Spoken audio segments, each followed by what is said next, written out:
Hello दोस्तों, स्वागत है आप सभी का मेरे अपने चैनल रजनीश शर्मा क्लासेस में। दोस्तों, आज के इस वीडियो लेक्चर में हम लोग आपके लास्ट ईयर का पेपर 2023 के पेपर को हम सॉल्व करने वाले हैं। ये AKTU में MBA में KMBN 104 कोड के नाम से पूछा जाता है। बेसिकली ये बिजनेस स्टैटिस्टिक्स एंड एनालिटिक्स के नाम से आप लोगों को MBA में है और इसका जो कोड है वो KMBN 104 है। तो AKTU के जो स्टूडेंट होते हैं, जनरली जिन लोगों का मैथ्स बैकग्राउंड नहीं रहा है, उन लोगों को इस पेपर को करने में थोड़ी सी समस्या आती है और वो कहाँ आती है और किस तरीके से आप उसे ठीक कर सकते हैं वो आज हम इस वीडियो में देखने वाले हैं। पहले हम 2023 के पूरे क्वेश्चंस का एनालिसिस कर लें।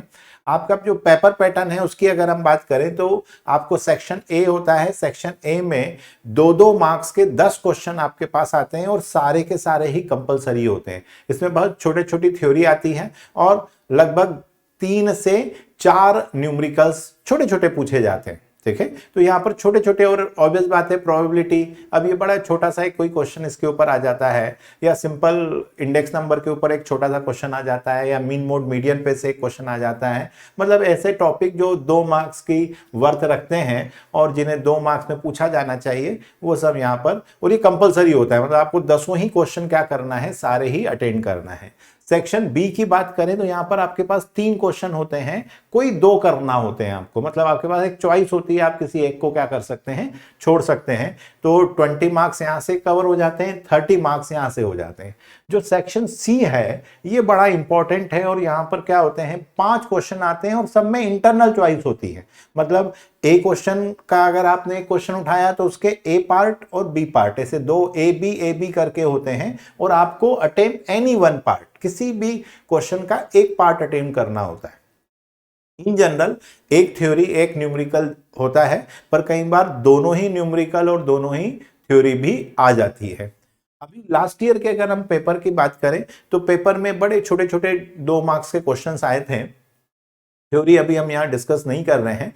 थ्योरी के लिए मैंने आपको ये पूरा लिख दिया है। आप एक काम करिए कि हमारा जो ऐप है इस ऐप पर जाइए और इस ऐप को आप डाउनलोड कर लीजिए। ठीक है, तो जो एंड्रॉयड यूजर हैं वो गूगल प्ले स्टोर पर जाएं और रजनीश शर्मा क्लासेस सर्च करिए। तो रजनीश शर्मा क्लासेस सर्च करेंगे तो हमने आपके लिए ऐप डिजाइन कर दिया है। यहाँ पर इस ऐप में अगर आपको कोई पर्टिकुलर टॉपिक पढ़ना है तो आप एक्स्ट्रा टॉपिक में जाके पढ़ सकते हैं। अगर आपको कंप्लीट सिलेबस चाहिए तो आप ऑल कोर्सेज में जाइए और ऑल कोर्सेज में आपको आपका बिजनेस स्टैटिस्टिक्स मिल जाएगा। मेरे सारे वीडियो लेक्चर्स आप यहाँ से देख सकते हैं और अगर आप मेरी किताब खरीदना चाहते हैं वो भी आप यहीं से परचेज कर सकते हैं। अमेजॉन पे भी अवेलेबल है। ये किताब लिखी इसलिए गई है दोस्तों कि जिन लोगों का बैकग्राउंड नहीं है, काफ़ी टाइम से मैथमेटिक्स की छोटी छोटी बेसिक गड़बड़ करते हैं, वो ना हो और पूरा सब्जेक्ट मैटर बहुत आसानी से आप समझ सकें। इस वीडियो लेक्चर्स की जो PDF है वो भी आपको यहीं ऑल कोर्सेज में AKTU का हमने फोल्डर बना दिया है, वहां जाके आपको मिल जाएगी। तो ये जो आज हम आपको पूरा पेपर सॉल्व कराने वाले हैं, अगर आप इसका PDF चाहते हैं तो भी आप ऐप को डाउनलोड कर लीजिए और ऑल कोर्सेज में आपको AKTU का फोल्डर मिलेगा, वहां जाके आप इसे क्या कर सकते हैं, डाउनलोड कर सकते हैं। आज अभी हम बात करते हैं 1 बाय 1 क्वेश्चंस की। तो जो एक सबसे पहला क्वेश्चन तो थ्योरी आया था आपको कि what is the difference between skewness and dispersion. थोड़ा बहुत अगर आपको पता हो तो मैं बता दूं कि डिस्पर्शन बेसिकली सेंट्रल जो है उससे कितनी दूरी है, बाकी के चीजों की कितना बिखराव है, उसको क्या बोलते हैं, डिस्पर्शन। और स्क्यूनेस की बात करें तो स्क्यूनेस जो होता है वो स्क्यूनेस जो है किस तरीके का, पॉजिटिव है नेगेटिव है, किस तरीके से डेटा जो हो रहा है वो फ्लक्चुएट हो रहा है, उसका सिमेट्री क्या कह रही है, वो हम स्क्यूनेस में देखते हैं। बाकी आप थ्योरी देख लीजिएगा। अभी हम बात करते हैं न्यूमेरिकल्स की। तो न्यूमेरिकल्स में सबसे इजी एक क्वेश्चन आया था, calculate the median from the following data. Simple सा क्वेश्चन था, 35007। ये 00 दे के उसने थोड़ी सी मुश्किल बढ़ा दी थी। अब अगर आप थोड़ा सा भी कंसेप्चुअली समझ रहे हैं तो बड़ी आसानी से आप इसे कर पाएंगे। सबसे पहला तो आपको पता ही होना चाहिए कि भाई आपको अगर फ्रीक्वेंसी दी जाती है तो आपको क्या निकालना होती है, मीडियन में क्यूमुलेटिव फ्रीक्वेंसी। तो कैसे निकालते हैं, तो ये 3 प्लस 5 8, 8 प्लस 0 8, 8 प्लस 0 8 और 8 प्लस 7 15। फिर मीडियन निकालने का आपको फार्मूला पता ही होना चाहिए। मीडियन इक्वल्स टू क्या होता है, n+1 बाय 2th टर्म। तो यहां पर अगर हम बात करें मीडियन की, तो मीडियन इक्वल्स टू टोटल, अगर आप ऐसे भी लगाएंगे तो 15 आना है, ठीक है। तो ये 1/1 जो आप लगाते हैं CF, that is the 15 plus 1 divide by 2। तो मीडियन इक्वल्स टू जो हो गया वो हो गया आपका 8th टर्म। अब यहां पर ये जो 8th टर्म है, ये 8th टर्म किस में कवर हो रहा है? सबसे पहले अब देखा जाए तो 3 8 है, तो जो सबसे पहले कवर हो रहा है उसके सामने वाला, तो उसके सामने कौन है? 15, मतलब मीडियन जो हो गया वो क्या हो गया? 15। तो मीडियन इक्वल्स टू यहां पर क्या आ गया? 15। अगर आप इसको समझना चाहें तो पहले डेटा को समझिए कि फ्रीक्वेंसी का मतलब होता है उतनी बार रिपीट है, मतलब 12 कितनी बार रिपीट है? 3 बार।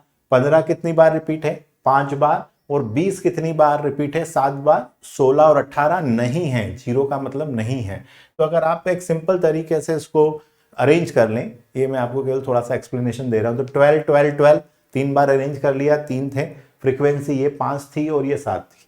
अब आपको पता है कि जो सेंटर मोस्ट है, तो सेंटर मोस्ट मतलब अगर आप काउंट करें तो यहां से सेंटर मोस्ट 8वीं टर्म, तो 1 2 3 4 5 6 7 और ये 8, और फिर इधर भी 7 टर्म जुड़ जाती हैं, तो ये जो सेंटर होता है वो क्या कहलाता है? मीडियन। ठीक है। तो अगर आपको थोड़ा भी कहीं कंफ्यूजन है, सवाल बहुत इजी था लेकिन उसने जो 0 0 करके वो 8 8 से कंफ्यूजन क्रिएट कर दिया था कि कौन सा 8 लेना है। तो अगर ऐसा कुछ होता है तो सबसे पहला वाला 8 ही लेना है आपको, क्योंकि बाकी का कोई इंपॉर्टेंस नहीं होता है, जो मैंने यहाँ पर आपको एक्सप्लेन कर दिया है। ठीक है। तो आप ऐसे अरेंज करते तो आपको बिल्कुल समझ में आ जाता है कि मिडिल मोस्ट टर्म कौन सी है, दैट इज 15।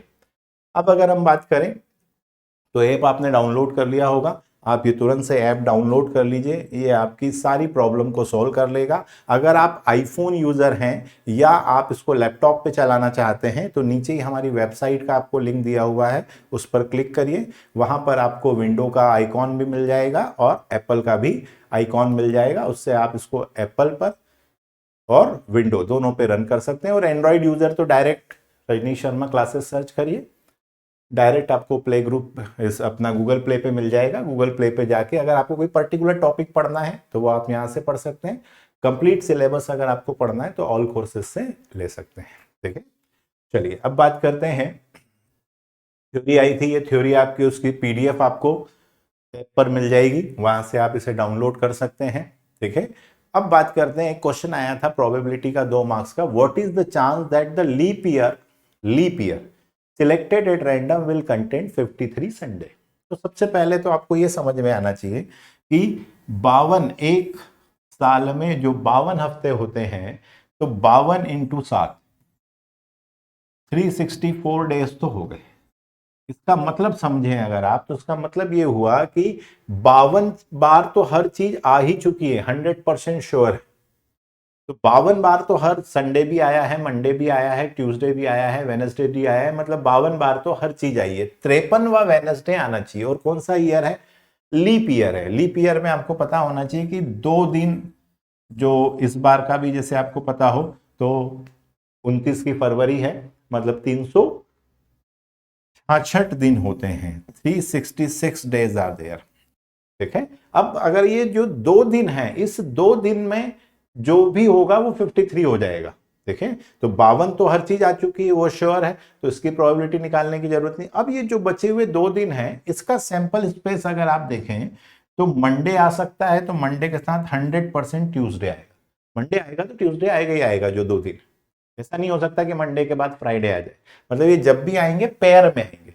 और अगर ट्यूसडे आया है तो ट्यूसडे के साथ वेनसडे आएगा, वेनसडे आया है तो वेनसडे के साथ थर्सडे आएगा, थर्सडे आया है तो थर्सडे के साथ फ्राइडे आएगा, फ्राइडे आया है तो फ्राइडे के साथ सैटरडे आएगा, सैटरडे आया है तो सैटरडे के साथ संडे आएगा, और संडे आया है तो संडे के साथ मंडे आ सकता है। मतलब कुल मिला के अगर आप देखें तो कुल पॉसिबिलिटी जो है वो टोटल हमारे पास 7 सैंपल स्पेस है। इन्हीं 7 में से कोई जोड़ी यहां पर आ सकती है। जो भी जोड़ी यहां पर आएगी उससे हमें पूछा है कि 53 वेनसडे होने के क्या चांसेस हैं। तो प्रोबेबिलिटी हमसे क्या पूछी है? 53 वेनसडे। अगर आप थोड़ा सा समझें तो देखिए, अगर ट्यूसडे वेनसडे आया तो भी 53 हो जाएगा। ये बात अलग है कि ट्यूसडे भी 53 हो जाएंगे, लेकिन आपके वेनसडे भी क्या हो जाएंगे 53। और अगर वेनसडे थर्सडे आया तो भी वेनसडे क्या हो जाएंगे 53। मतलब इन दो पॉसिबिलिटीज में से कोई भी आ जाए तो आपकी 53 वेनसडे वाली प्रॉब्लम जो है उसकी प्रोबेबिलिटी क्या होना चाहिए 2। आउट ऑफ कितने केसेस हैं 7, तो आउट ऑफ 7 तो प्रोबेबिलिटी क्या हो जाएगी 2/7। सिंपल सा 2-2 मार्क्स से क्वेश्चन है, ज्यादा एक्सप्लेनेशन की जरूरत नहीं है, केवल सैंपल स्पेस बनाया। फेवरेबल आपको पता ही होना चाहिए, इसको आप ऐसे बता सकते थे, फेवरेबल इवेंट Na और डिवाइडेड बाय NS। NS मतलब सैंपल स्पेस, तो सैंपल स्पेस में टोटल 7 ऑप्शन है और फेवरेबल फेवरेबल कितने ऑप्शन है, केवल 2 ऑप्शन। ठीक है, तो probability of A equals to Na upon NS। NS मतलब सैंपल स्पेस, तो 7 सैंपल स्पेस थी, उनमें से कोई भी 2 पॉसिबिलिटी अगर आती है तो हमारा 53 वेडनेसडे हो जाएगा। ठीक है, अब बार बार मैं आपको ये कह रहा हूं कि अगर आपको उसका पीडीएफ चाहिए तो पीडीएफ चाहिए तो आप गूगल प्ले स्टोर पे जाइए, हमारा ऐप डाउनलोड कर लीजिए और वहां से आपको यहाँ पर AKTU का फोल्डर मिलेगा, वहां पर आपको ये पूरे पेपर का सॉल्यूशन की पीडीएफ भी मिल जाएगी। और आप मेरे सारे वीडियो लेक्चर्स, यूट्यूब के लेक्चर्स, किताबें यहाँ से परचेज कर सकते हैं। कोई पर्टिकुलर टॉपिक में आपको प्रॉब्लम आ रही है वो आप यहाँ से पढ़ सकते हैं। अब बात करें, क्वेश्चन आया था from a bag containing 5 green 7 blue and 4 pink ball. तो अगर आप देखें तो 5 ग्रीन है, 5 तो आपके पास ग्रीन है, 7 ब्लू है और 4 पिंक है। अब क्वेश्चन में पूछ रहा है वी ड्रॉज 3 एट रैंडम, 3 कहीं से भी उसने बॉल निकाली है, find the probability of being all green. तो देखिए आपको समझ में आना चाहिए कि प्रोबेबिलिटी में जब कहीं कुछ नहीं लिखा हुआ होता है और ये लिखा है कि 3 बॉल निकाली, तो हम क्या समझें, एक साथ निकाली, 1 बाय 1 निकाली।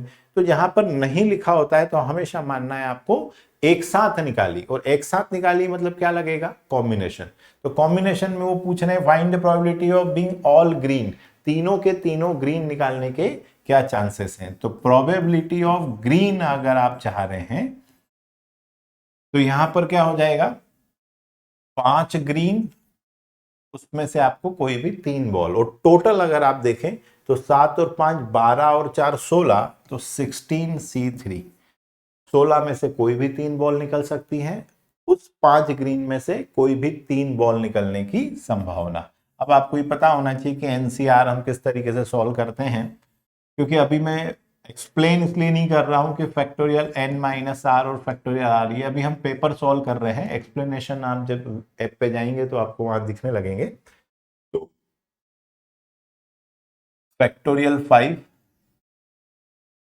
डिवाइडेड बाय फैक्टोरियल 5-3 और फैक्टोरियल 3, फैक्टोरियल 16, फैक्टोरियल 16-3 और फैक्टोरियल 3। तो फैक्टोरियल 3 से फैक्टोरियल 3 को तो कैंसिल ही कर देते हैं, फैक्टोरियल 3 से फैक्टोरियल 3 कैंसिल, फैक्टोरियल 5 तो ये 5 4 और फैक्टोरियल 3, और 3 को भी बाहर ले लेते हैं, तो 3 और फैक्टोरियल 2, एक एक कम करते जाते हैं, और यहाँ पर ये अब 5-3 क्या हो गया, फैक्टोरियल 2। इसी तरीके से 16, 15, 14 और फैक्टोरियल 13, और अपॉन में भी क्या है, फैक्टोरियल 13। फैक्टोरियल 13 से फैक्टोरियल 2 कैंसिल, 2 से 2 कैंसिल। तो प्रोबेबिलिटी ऑफ ग्रीन की अगर हम बात करें तो प्रोबेबिलिटी ऑफ ग्रीन, इसको आप ए से भी शो कर सकते हैं, तो यहां पर आ जाता है आपके पास 5 4 3 डिवाइडेड बाय 16 इंटू 15 इंटू 14।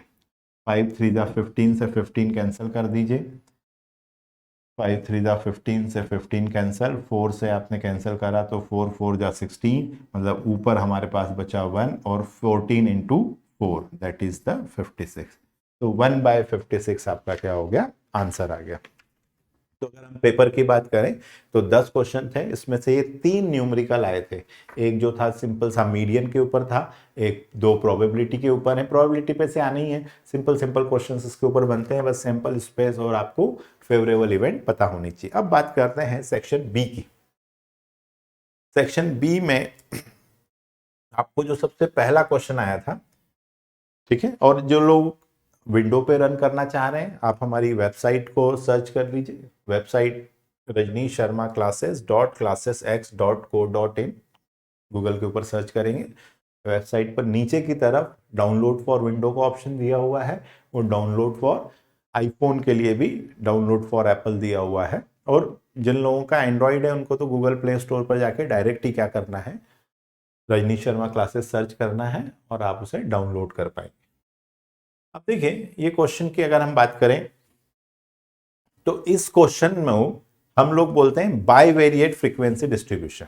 तो बाइवेरिएट फ्रीक्वेंसी डिस्ट्रीब्यूशन में बेसिकली क्या होता है, दो तरीके से आपको दिया हुआ था, यहां पर दिया हुआ है एज ऑफ वाइफ और यहां पर दिया हुआ है आपको एज ऑफ हस्बैंड। तो पहले डेटा को समझिए तो आपको समझ में आएगा कि जो वाइफ की जो एज है वो 15 से 25 के बीच में ऐसे 5 वाइफ हैं, और उनके हस्बैंड की एज जो है वो 20 से 30 के बीच में है। तो ये बाइवेरिएट फ्रीक्वेंसी डिस्ट्रीब्यूशन है। बाइवेरिएट मतलब टू वे टेबल है ये। तो टू वे टेबल में क्या होता है, दोनों तरफ दिया हुआ होता है। देखें, अब इसको सॉल्व करने के लिए क्या करना होता है, एक तरीका तो ये कि स्टेप 1 सबसे पहले इसकी फ्रीक्वेंसी की टोटल लगा लीजिए, स्टेप 2 इसको एक अलग सवाल करके इधर से फ्रीक्वेंसी की टोटल लगा लीजिए, और बीच वाला एक अलग से पोर्शन कर लेते हैं। मतलब उसको 3 स्टेप में करेंगे तो हमेशा आसान रहेगा। फिर जो एक कंप्लीट आपने आपके कॉलेज में या इस तरीके का चौसर बनाते हुए अगर आपने देखा होगा, तो उसमें कुछ नहीं, हम यहीं पर क्या करते हैं, इसकी मिड वैल्यू निकाल लेते हैं dx और dy, तो यहीं पर सॉल्व कर लेते हैं। ठीक है, वो भी दोनों तरीके हम लोग यहाँ पर डिस्कस करते हैं। सबसे पहले अपन क्या करते हैं, स्टेप 1, तो स्टेप 1 में पहले एज ऑफ वाइफ को सॉल्व कर लेते हैं। तो सबसे पहले इसकी फ्रीक्वेंसी की टोटल लगा लेते हैं, 4 और 2 6, 4 + 16 + 5, 1 + 12 + 2, 10 + 25 + 2, 5 + 9 + 3। तो सबसे पहला काम है, हम यहाँ पर क्या करेंगे, एज ऑफ वाइफ। तो अब सबसे पहले अपन ये फ्रीक्वेंसी की टोटल लगा लेते हैं। तो यहाँ पर अपन सबसे पहले क्या करते हैं, इनकी टोटल, और यही हमारी फ्रीक्वेंसी हो जाएगी। देखिए 4 और 2 6, 16 + 4 20 + 5 25, ये आपकी फ्रीक्वेंसी हो गई। 1 + 12 13 और 14 15, 35 37, 9 + 3 + 12, ये आपका 70, और ये टोटल अपन कंप्लीट लगा लेते हैं। तो ये आपके पास आ रहा है 6 + 25 + 15 + 37 + 70। तो ये टोटल आपकी क्या आ रही है, 100। और इधर से भी टोटल लगा लो, तो ये इधर की फ्रीक्वेंसी हो गई। तो इधर की फ्रीक्वेंसी क्या हो गई है, 5। इधर की टोटल लगाएंगे तो अब ये क्या आ रहा है, 20। इधर की टोटल आप लगाएंगे तो ये आ रहा है 25 + 15 + 4 44। इधर की बात करें तो 20 22 और 2 और 5 और 2 7। और एक बार अपन इसको कंफर्म कर लेते हैं दोनों तरफ की टोटल लगा के, तो कहीं भी अगर कोई गड़बड़ करेंगे तो वो अभी आपके सामने आ जाएंगी। दोनों तरफ से 100 में सबसे पहला काम है इसकी आप टोटल लगा लें। टोटल लगाने के बाद ये 6 25, अब हम पहले पार्ट 1 सॉल्व कर लेते हैं, ये हमेशा आसान पड़ता है। तो यहाँ पर फ्रीक्वेंसी आपकी आ गई 6 25 15, ये जो हमने निकाली 37 और 17, दैट इज 100। तो ये सबसे पहले फ्रीक्वेंसी निकाल लीजिए। फिर ये जो आपको क्लास इंटरवल दिया हुआ है, इसकी क्या निकालना है, मिड वैल्यू। मिड वैल्यू आपको पता है, दोनों को प्लस करके 2 से डिवाइड लगाते हैं। तो दोनों को प्लस करें और 2 से डिवाइड लगाएं, तो ये कितना आ रहा है, 60। ये कितना आ रहा है, 50 40 30 और 20। अब अपने को क्या निकालना है, dx निकालना है। तो dx निकालने के लिए क्या करिए, कोई भी मिड वैल्यू ले लीजिए। मान लेते हैं हम यहाँ पर ये मिड वैल्यू ले लेते हैं। तो जो अगर हमने इसको x बताया तो x - 40, और यहाँ पर सब 10 के मल्टीपल में, तो इसको 10 से डिवाइड भी लगा देते हैं। तो अब अगर आप देखें तो ये क्या करा, 60 - 40 डिवाइड बाई 10, 2 1 0 -1 और माइनस का 2। तो ये आपका dx आ गया। अब dx स्क्वायर निकाल लीजिए। तो dx स्क्वायर निकालेंगे तो यहाँ पर 4 1 0 1 4। ध्यान रखिएगा कि माइनस का स्क्वायर करेंगे तो हमेशा क्या होगा, पॉजिटिव होगा। अब अगर हम बात करें एफ डी एक्स, तो ये एफ है और ये आपका डी एक्स है, तो बस कॉलम का ध्यान रखिएगा। 6 into 2 that is 12, 25 into 1 25, zero में किसी भी चीज का मल्टीप्लाई करेंगे 0, माइनस का 37 और 17 इंटू 2 ये 34। अब कुछ लोग क्या करते हैं, माइनस माइनस की टोटल अलग लगाते हैं, प्लस प्लस की टोटल अलग लगाते हैं। ऐसा मत करिए, सिंपली प्लस से चालू कर लीजिए। तो 12 प्लस 25 माइनस 37 माइनस 34, तो जो आंसर आना होगा वो आपके सामने डायरेक्ट ही आ जाएगा, दैट इज द माइनस का 34। टोटल में रेड से कर देता हूं, तो ये माइनस का 34। प्लस वाले हिस्से से चालू करिए। अब एफ डी एक्स स्क्वेयर, मतलब इसका ये जो हमने डी एक्स स्क्वेयर निकाला, इनका भी मल्टीप्लाई करना है। तो 6 4 जा, इसको ओपन 24, 25 1 25 1 जा, 15 0, 37 1 37 इंटू 1 37 और 17 4 जा, तो ये आपका आ गया 68। देखें यहाँ पर तो सारी पॉजिटिव आना है, केवल टोटल लगा देते हैं। तो 24 प्लस 25 प्लस 37 प्लस 68, तो ये आपका आ गया 154। वो भी रेड से कर दे, तो इसकी टोटल आ गई हमारे पास 154, ये 134, ये 3 टोटल। अब इसी तरीके से ये जो हमारा इधर वाला हिस्सा सॉल्व किया, अब हम इधर वाले से सॉल्व कर लेते हैं, मतलब ये लिखते हैं और ये लिख लेते हैं, तो ये पार्ट 2 हो जाएगा और ये हस्बैंड के लिए हो गया, दैट इज द वाई। तो सबसे पहले हम, ये आपका वाई है, इसको सबसे पहले इसकी फ्रीक्वेंसी लिख लेते हैं। फ्रीक्वेंसी है 5 20 44, 5 20 44, ये जो नीचे लिखी हुई थी उसको हमने साइड में ले लिया, और 24 और 7, 24 और 7, और ये टोटल इसकी भी क्या हो गई 100। अब सबसे पहले इसकी मिड वैल्यू निकालते हैं, उसको हम नाम y दे देते हैं क्योंकि हमने पहले वाले का नाम x दे दिया है। तो ये आपका क्या आ गया 25, 35, दोनों को प्लस करिए, 2 से डिवाइड करिए, 45, 55 और 65।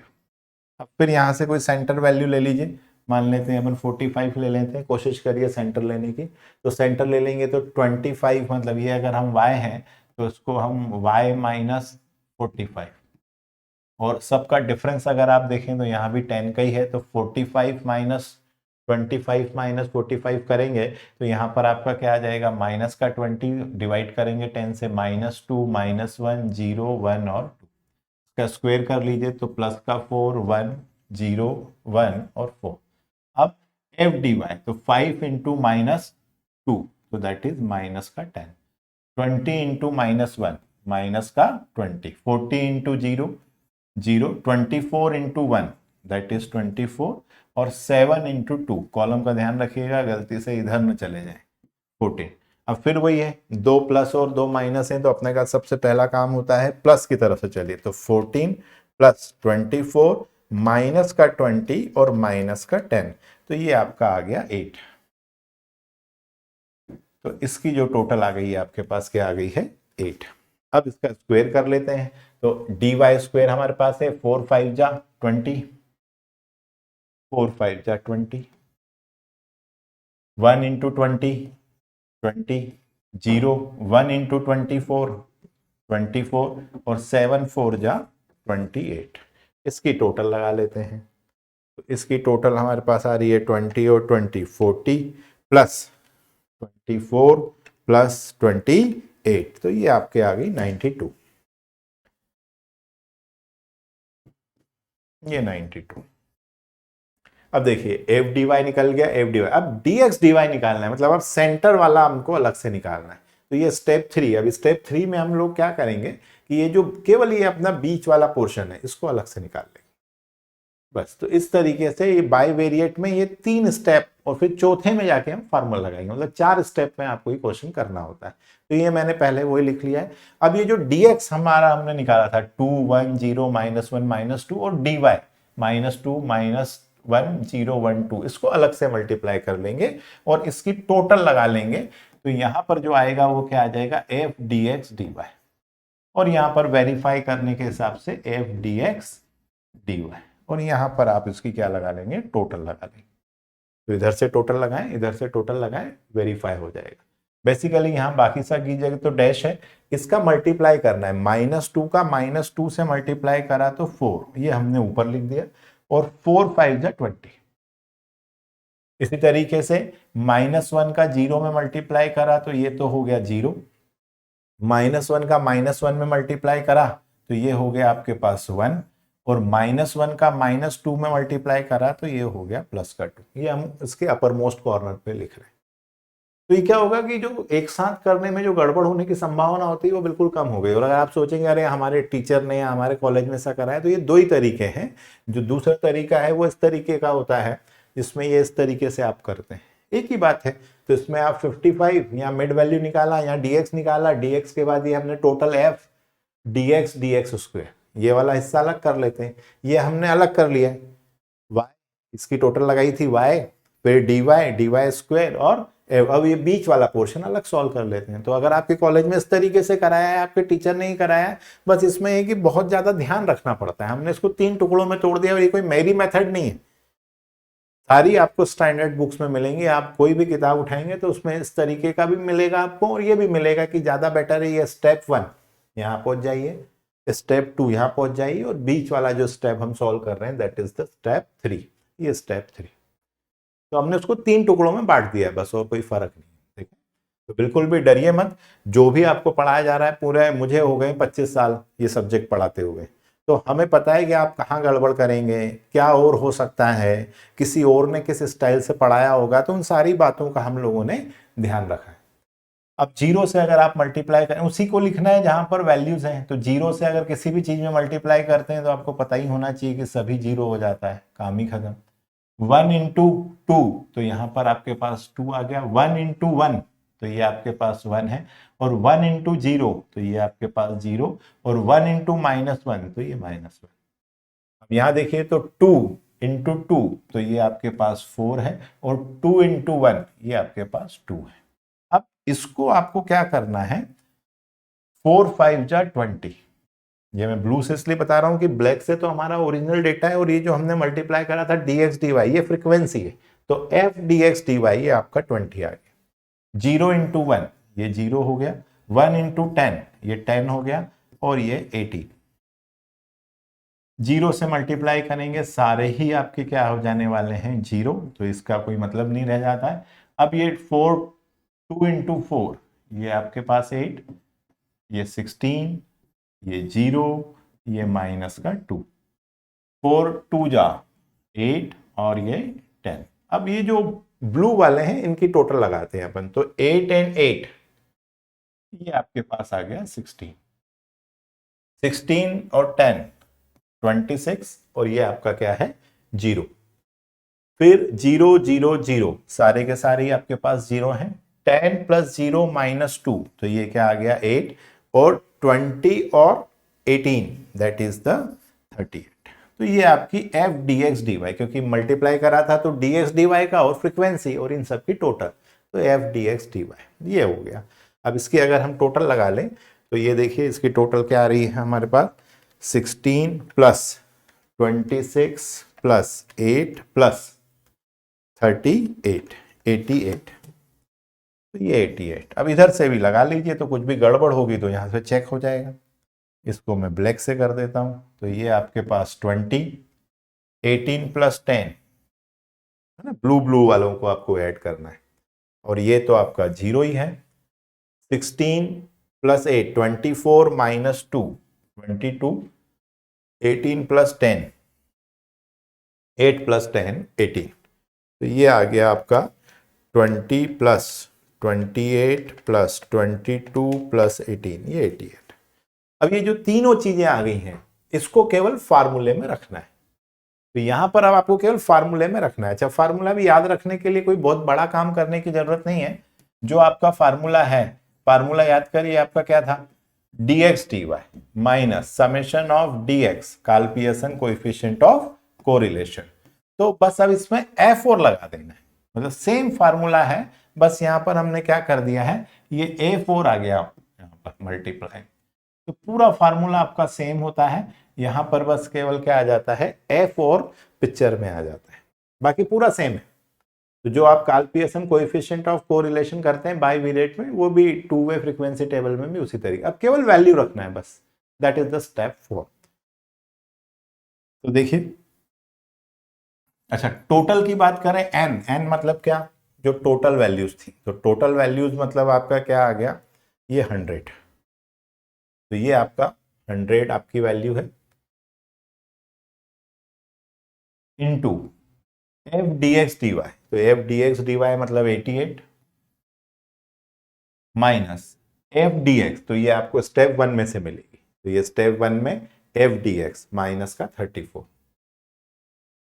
माइनस का 34, और एफ डी वाई ये स्टेप 2 में मिलेगी आपको, F D Y 8 divided by N आपका 100 है, into F D X square, step 1 में चलिए, ये स्टेप 1 में एफ डी एक्स स्क्वेयर 154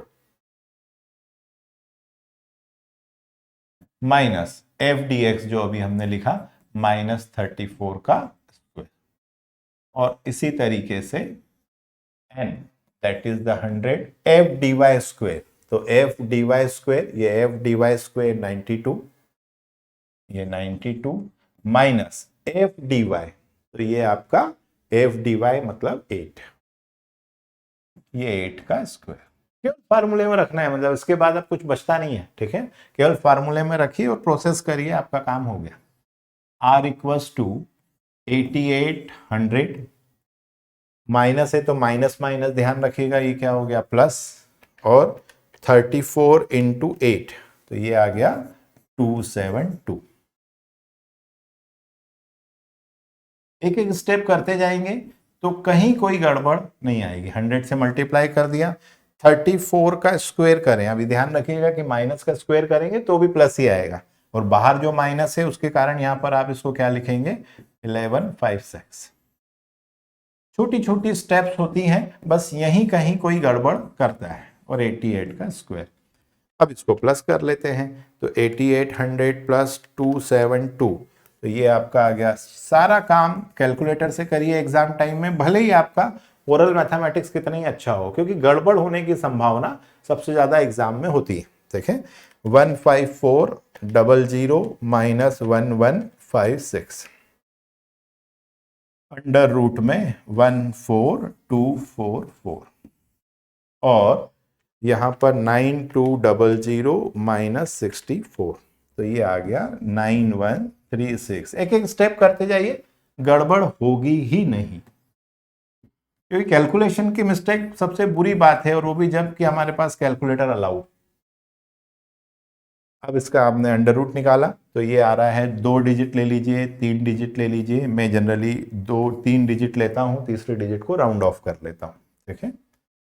इसके बाद देखें आप 14244, इसका अंडर रूट, तो ये आपका आ जाता है 119.35, 348 आ रहा है, उसको हमने 39 कर दिया। अभी भी अपने को दिमाग नहीं लगाना है, शांतिपूर्वक एक एक स्टेप करना है। 119.35 इंटू 95.58, तो ये आपका आ गया 11407.473। अब आप थोड़ा बहुत वेरिएशन आपका आ सकता है, अगर आप राउंड ऑफ में कुछ चेंजेस लेके आए तो उससे घबराने की जरूरत नहीं, उससे आंसर पे कोई बहुत विशेष फर्क नहीं पड़ता है।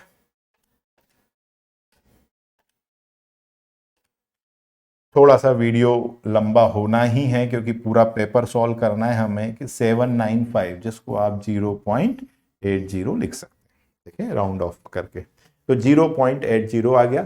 फिर हमें यह भी लिखना होता है कि इट क्या शो कर रहा है, तो क्या शो कर रहा है, इट शोज हाई डिग्री। आपको पता होना चाहिए 0.75 से ज्यादा होता है तो हाई डिग्री पॉजिटिव कोरिलेशन।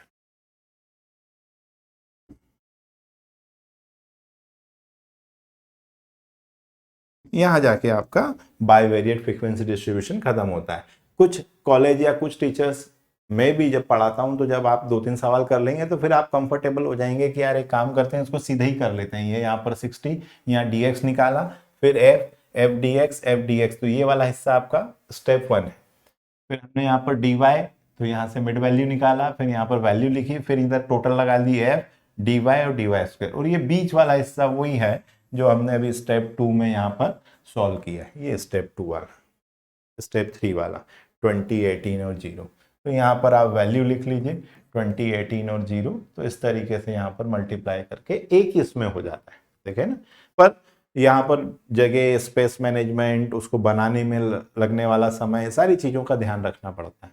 उसकी बजाय ये ज़्यादा कन्वीनियंट होता है कि स्टेप 1 अलग कर लीजिए, स्टेप 2 अलग कर लीजिए और स्टेप 3 अलग कर लीजिए। तो बेसिकली यही वो पूरा चौसर वाला सीक्वेंट है, बस ये स्टेप 1, स्टेप 2 और ये बीच वाली स्टेप 3। तो इस तरीके से हमने इसको 3 स्टेप में कर दिया है। और चौथे में इसके बाद आपको भी फार्मूला ही लगाना है, ठीक है। तो अगर आपने बोला नहीं सर ये मैंने 2-3 बार कर लिया है, मैं इसमें कंफर्टेबल हूँ, तो आप इससे भी कर सकते हैं। मैं पर्सनली आपको सलाह नहीं देता हूँ, क्योंकि कहीं भी कोई गड़बड़ हो तो इतना बढ़िया क्वेश्चन क्यों छोड़ना, ठीक है। तो यहाँ पे जाके आपका ये क्या खत्म होता है, बाय फ्रीक्वेंसी डिस्ट्रीब्यूशन के लिए कोरिलेशन का सवाल आपका कंप्लीट होता है, ठीक है। अब ऐप अगर आपने डाउनलोड नहीं किया है, मैं फिर कह दूं कि अगर आपको इसका पीडीएफ चाहिए तो बस आप ऐप पे जाइए और ऑल कोर्सेस में आपको AKTU का फोल्डर मिलेगा, वहां पर आपको इसका पीडीएफ भी मिल जाएगा और वीडियो लेक्चर्स भी मिल जाएगा। अगर आप कोई पर्टिकुलर टॉपिक पढ़ना चाहते हैं तो वो आप एक्स्ट्रा टॉपिक से पढ़ सकते हैं। कंप्लीट कोर्स अगर आप करना चाह रहे हैं तो वो आपको ऑल कोर्सेस में मिलेगा। इसकी डिस्क्रिप्शन और लिंक मैंने नीचे आपको दे दी है। अगर आप एप्पल यूजर हैं या आप इसको विंडो पर करना चाहते हैं तो बड़ी आसानी से आप क्या कर सकते हैं, इसको विंडो, और उसके लिए आप हमारी वेबसाइट को विजिट कर लीजिए। और जैसे ही आप हमारी वेबसाइट विजिट करेंगे उसमें नीचे आइकॉन दिया हुआ है, वहां से जाके आप इसे डाउनलोड कर सकते हैं, आई स्टोर एप्पल के लिए और विंडो के लिए।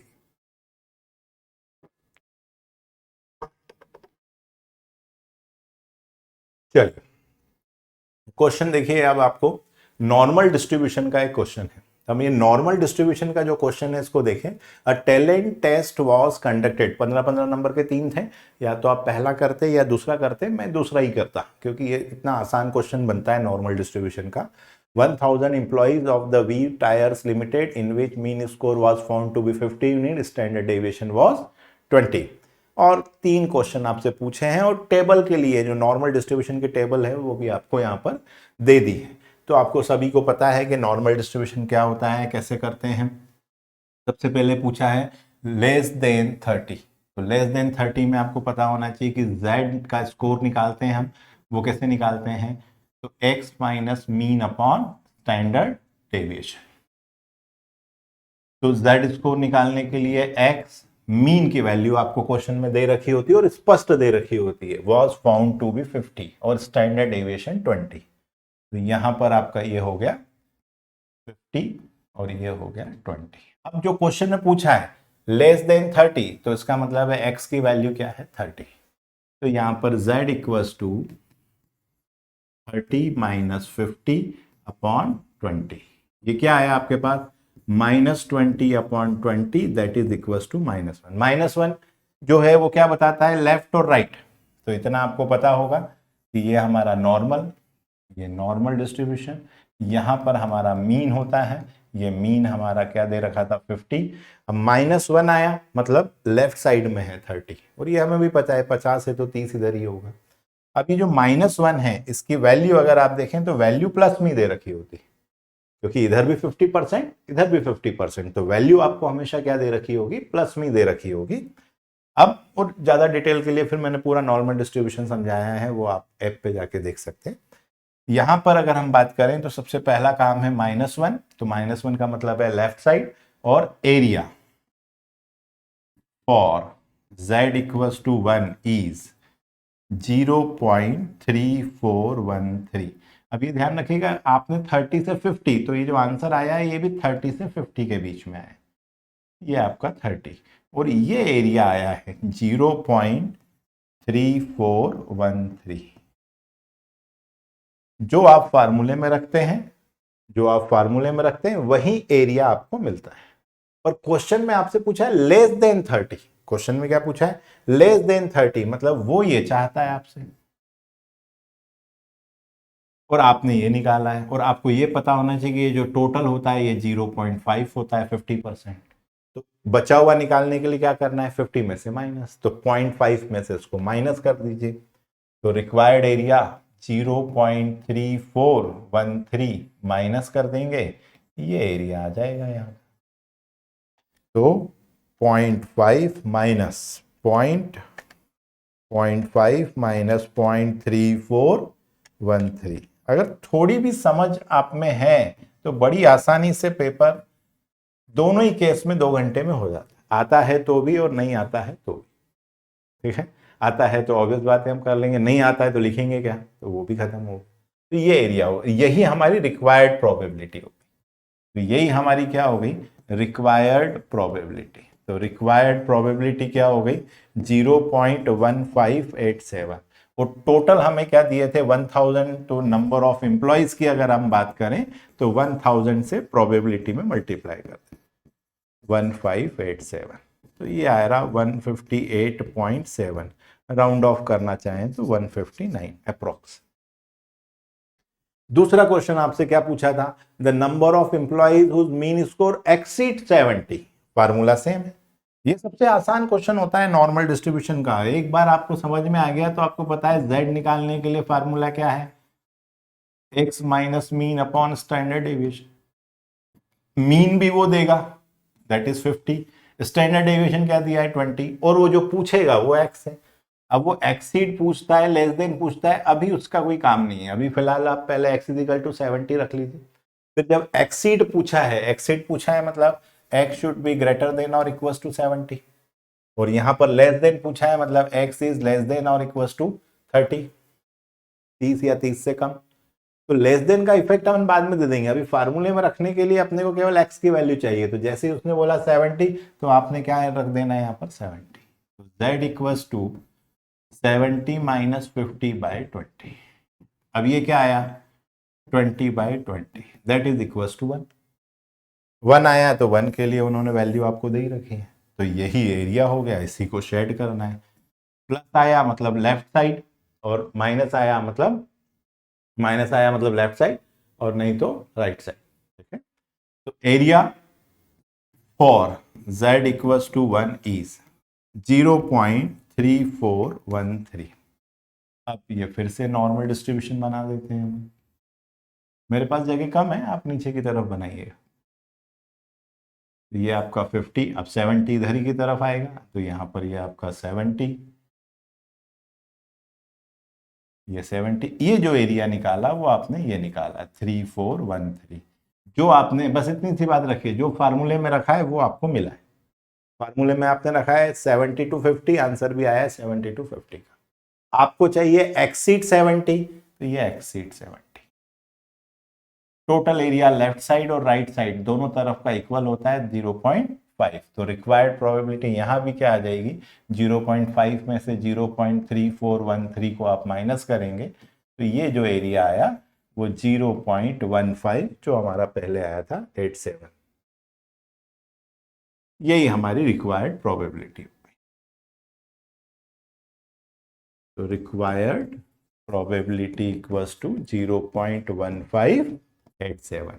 और नंबर ऑफ एम्प्लॉयज की अगर आप बात करें तो टोटल 1000 थे इंटू 0.1587, तो ये 158.7, राउंड ऑफ करेंगे 159।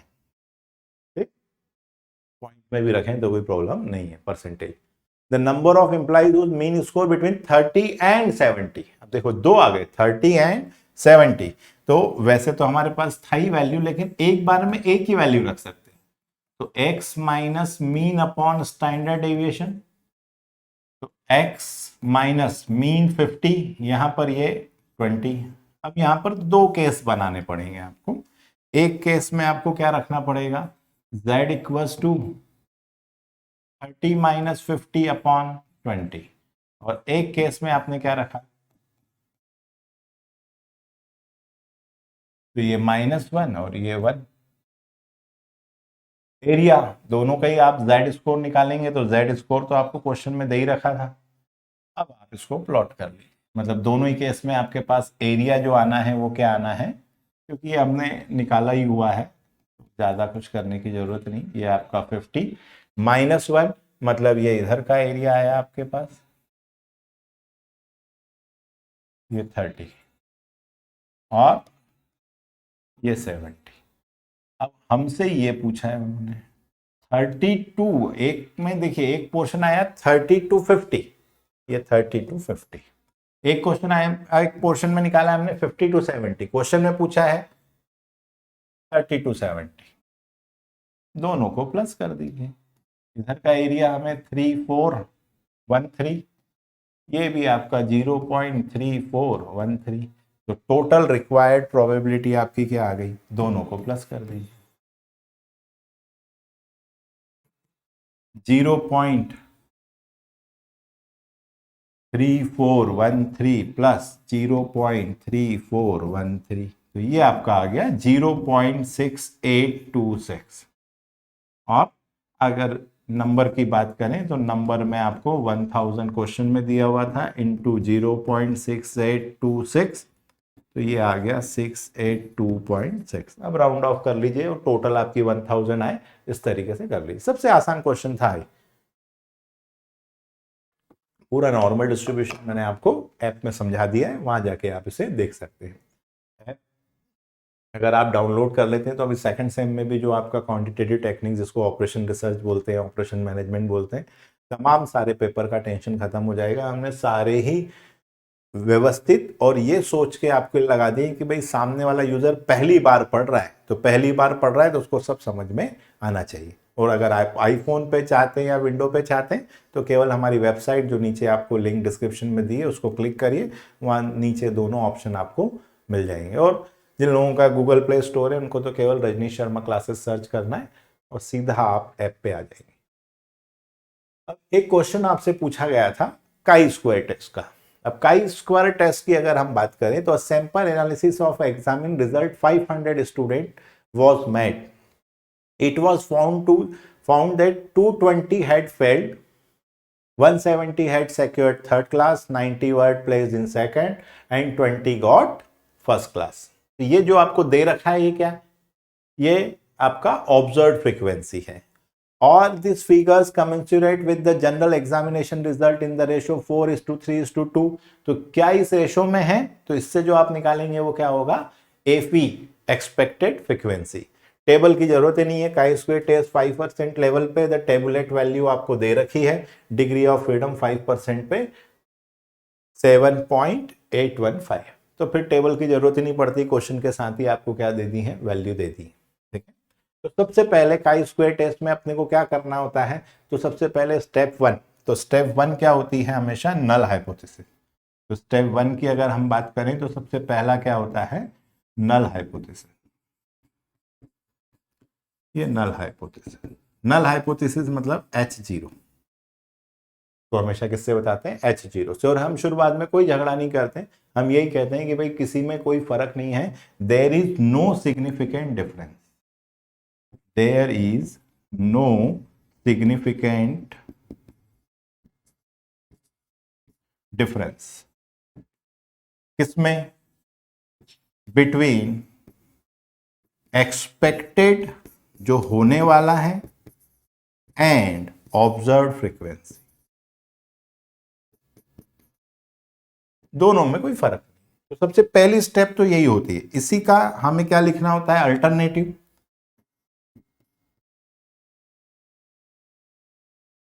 अल्टरनेटिव हाइपोथेसिस फिक्स है, 7 स्टेप करिए, आपको हाइपोथेसिस में जो डर है वो सब खत्म हो जाएगा। जैसे आप ऐप पे जाएंगे तो मैंने हाइपोथेसिस का बिल्कुल ही अलग फोल्डर बना दिया है। ठीक है, तो आप केवल हाइपोथेसिस पढ़ना चाहते हैं, केवल आप इस टॉपिक को पढ़ लीजिए, आपका डर ही खत्म हो जाएगा कि मैंने हर टाइप की जो टेस्ट है वो 7 स्टेप लगाई है, हर केस में आपका काम हो जाएगा। अल्टरनेटिव हाइपोथेसिस की बात करेंगे तो देयर इज नो सिग्निफिकेंस की बजाय क्या आ जाएगा, देयर इज सिग्निफिकेंट डिफरेंस, कि भैया जो आप कह रहे हो वो ऐसा नहीं है। बस, बाकी पूरा के पूरा आपको सेम लिखना है, between expected frequency and observed frequency. अब स्टेप 2, तो सबसे पहले स्टेप 2 की बात करें तो स्टेप 2 में थोड़ा सा आगे पीछे हो गया, तो स्टेप 2 में सबसे पहले क्या करना होता है, आपको एफ ई निकालना होता है। क्या निकालना होता है? F E. तो जिस रेशो में दिया है 4:3:2:1, तो आपको मैं यहीं पर निकाल देता हूं, मैंने एक स्लाइड छोड़ी नहीं है। तो 500 जो टोटल स्टूडेंट है उसका 4 टोटल, तो 4 + 3 7 + 8 9 + 10, तो ये आपका एफ ई आ, मतलब 50 × 4 200 स्टूडेंट आपके हिसाब से फेल होना चाहिए। तो जो दिया है, जो हमें डेटा दिया है वो एफओ है। फेल कितने हुए? 220। अब आप इसको 4:3:500 को किस रेशो में बांट दीजिए? 4 पार्ट। फिर 500 का कौन सा रेशो? 3 पार्ट। 500 का कौन सा ratio? Second part, into 10।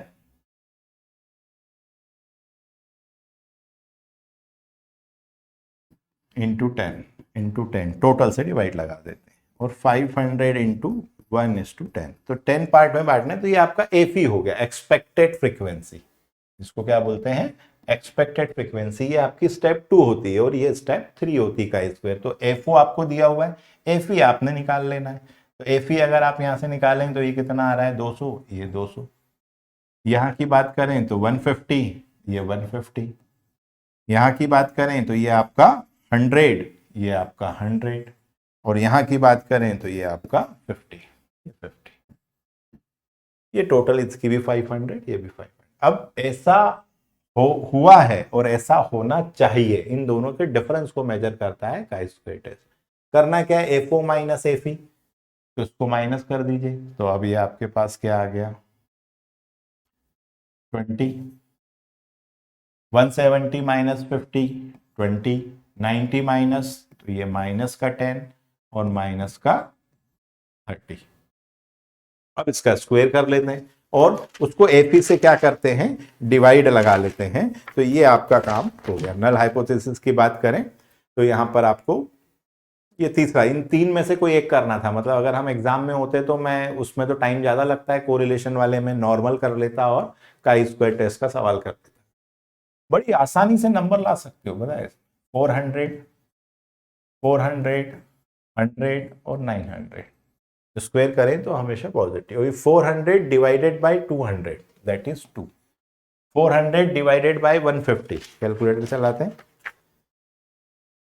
400 divided by 150, तो ये आया 2.666 आ रहा है, 67 कर देते हैं। 100 डिवाइडेड बाय 100, ये आपका क्या आ गया? 1। और 900 डिवाइडेड बाय 50, तो ये आपका आ गया 18। तो 18 + 1 19 + 4.67, ये आ गया आपका 23.67। यही कहलाता है आपका काई स्क्वायर। तो काई स्क्वायर पूरा नाम है, को पढ़ा इसको किस तरीके जाता है? Chi square. जैसे आप सर बोलते हैं तो र नहीं बोलना है, स, वैसे ही काई स्क्वायर तो chi square. Chi square test की अगर हम बात करें तो 23.67। लेवल ऑफ सिग्निफिकेंस कुछ ना दे तो हमेशा कितना होता है? 5%। और लेवल ऑफ सिग्निफिकेंस की बात करें तो वो कई बार 1% भी देता है, तो वो फिर अगर देगा तो वैल्यू आपको दे ही देगा। कुछ ना दे तो by default 5%। Degree of freedom की बात करें तो डिग्री ऑफ फ्रीडम निकाली जाती है n-1। तो n-1 इससे चलता है, टोटल के 1 2 3 4, तो यहां पर ये 4-1 दैट इज 3। अब पीछे टेबल जो वैल्यू दे रखी होती, तो यहां तो क्वेश्चन में आपको टेबल की वैल्यू दे रखी है 7.815, तो हमें दिमाग लगाना ही नहीं है, 185। अब कंपेयर करना है हमको डिसीजन। तो डिसीजन ए की वैल्यू याद रख लो, डिसीजन हमेशा ध्यान रख लो कि जो आपने करा है वो कैलकुलेटेड वैल्यू, कैलकुलेटेड वैल्यू बड़ी है किससे? टेबल वैल्यू से। टेबल वैल्यू 7.185, कैलकुलेटेड वैल्यू आपने निकाली है अपन ने 23.67, ये बड़ी है किससे? 7.185 से। तो नल हाइपोथेसिस रिजेक्ट।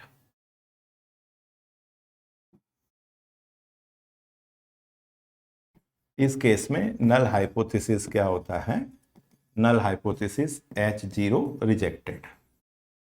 रिजेक्टेड का मतलब क्या होता है कि आप कह रहे थे कि दोनों में सिग्निफिकेंट डिफरेंस नहीं है, मतलब है, तो अल्टरनेटिव पिक्चर में आ गया, मतलब देयर इज सिग्निफिकेंट डिफरेंस। जो आप कह रहे हैं और जो हुआ है उन दोनों में अंतर महत्वपूर्ण है, significant difference between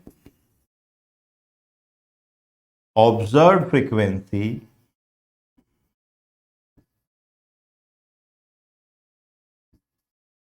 and expected frequency.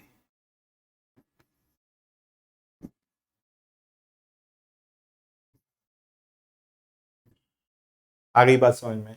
हर सवाल आपका करना है, आपको केवल 7 स्टेप फॉलो करनी है, तो इतना इजी होता है chi square test.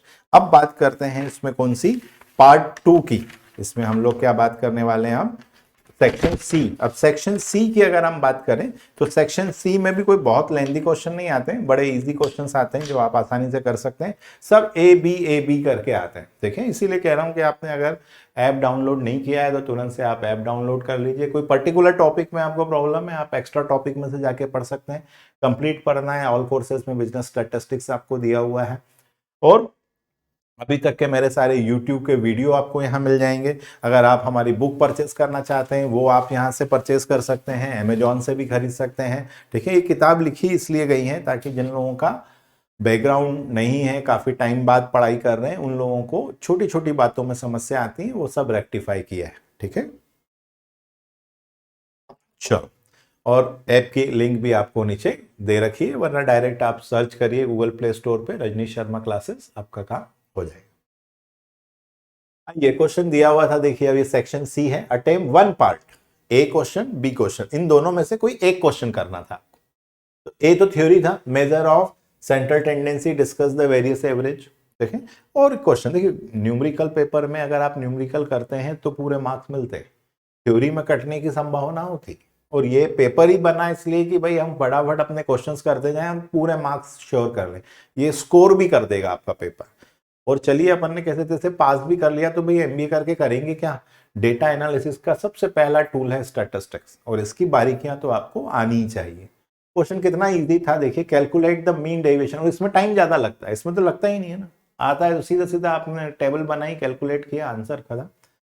Mean deviation about median, median निकालना है एंड इट्स कोएफिशिएंट भी निकालना है from the following series. 5 men get less than ₹5, 12 men get less than ₹10। ठीक है, अब देखो लेस देन 10, लेस देन मतलब ये उसने केवल कंफ्यूज किया था आपको, इतना सा टुकड़ा अलग है ये बस, और लेस देन की सीरीज है और ये उसकी फ्रीक्वेंसी है। और लेस देन और मोर देन में फ्रीक्वेंसी कहां होती है, क्यूमुलेटिव फ्रीक्वेंसी होती है, मतलब वो क्यूमुलेटिव फ्रीक्वेंसी दी है, और ये लेस देन 5, 0 से 5, 5 to 10, 10 to 15 बना लीजिए क्लास इंटरवल, और वो CF लिख लीजिए, खत्म हो गया। कितना इजी है, घबराने की जरूरत ही नहीं है। तो ये हमने यहां पर आपके लिए कर दिया, 0 to 5, 5 to 10, और ये क्यूमुलेटिव फ्रीक्वेंसी, खत्म। अब आपको पता होना चाहिए कि फ्रीक्वेंसी कैसे निकालते हैं, तो पहली फ्रीक्वेंसी तो 5, और बड़े में से छोटे को माइनस कर दीजिए, तो 12 - 5, तो 12 - 5 की बात करोगे तो कितना आ जाएगा, 7। तो ये आपकी क्या हो गई, फ्रीक्वेंसी आ गई।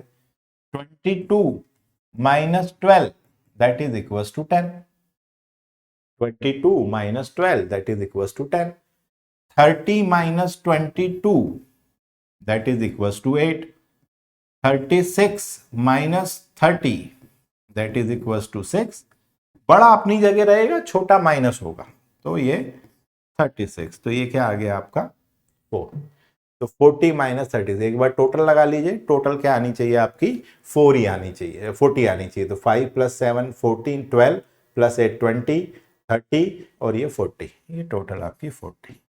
अब पहले अपन मीडियन निकाल लेते हैं, तो मीडियन आपको पता ही है कैसे निकालते हैं। तो मीडियन की अगर हम बात करें तो मीडियन निकालने का तरीका क्या होता है हमारा, L1 + n/2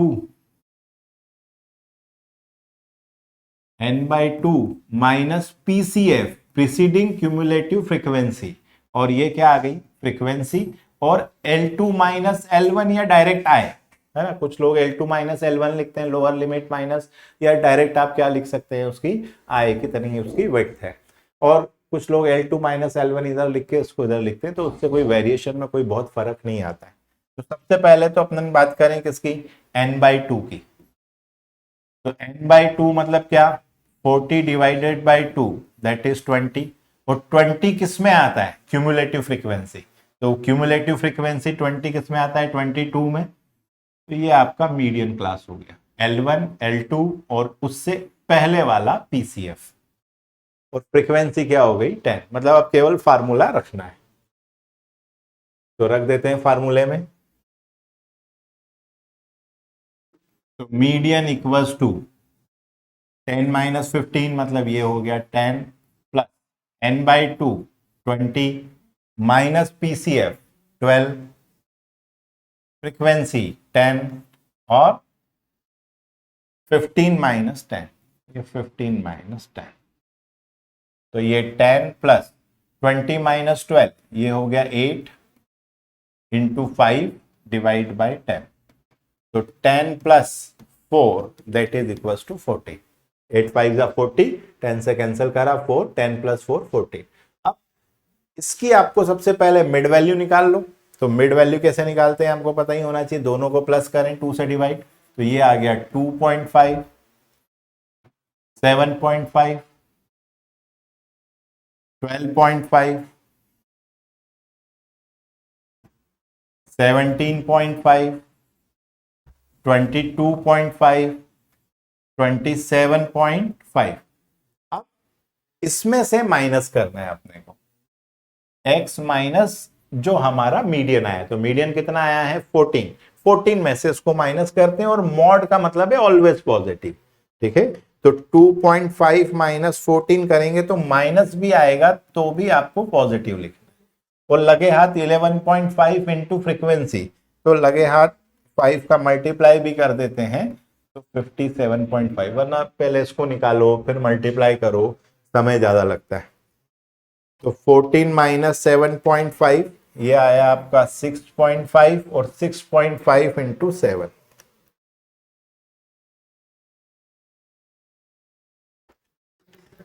12.5 माइनस 14 1.5 इंटू 10, तो ये आ गया आपका 50। 17.5 माइनस 14 ये आया 3.5, और 3.5 into 8 28, 22.5 minus 14 that is 8.5 into 6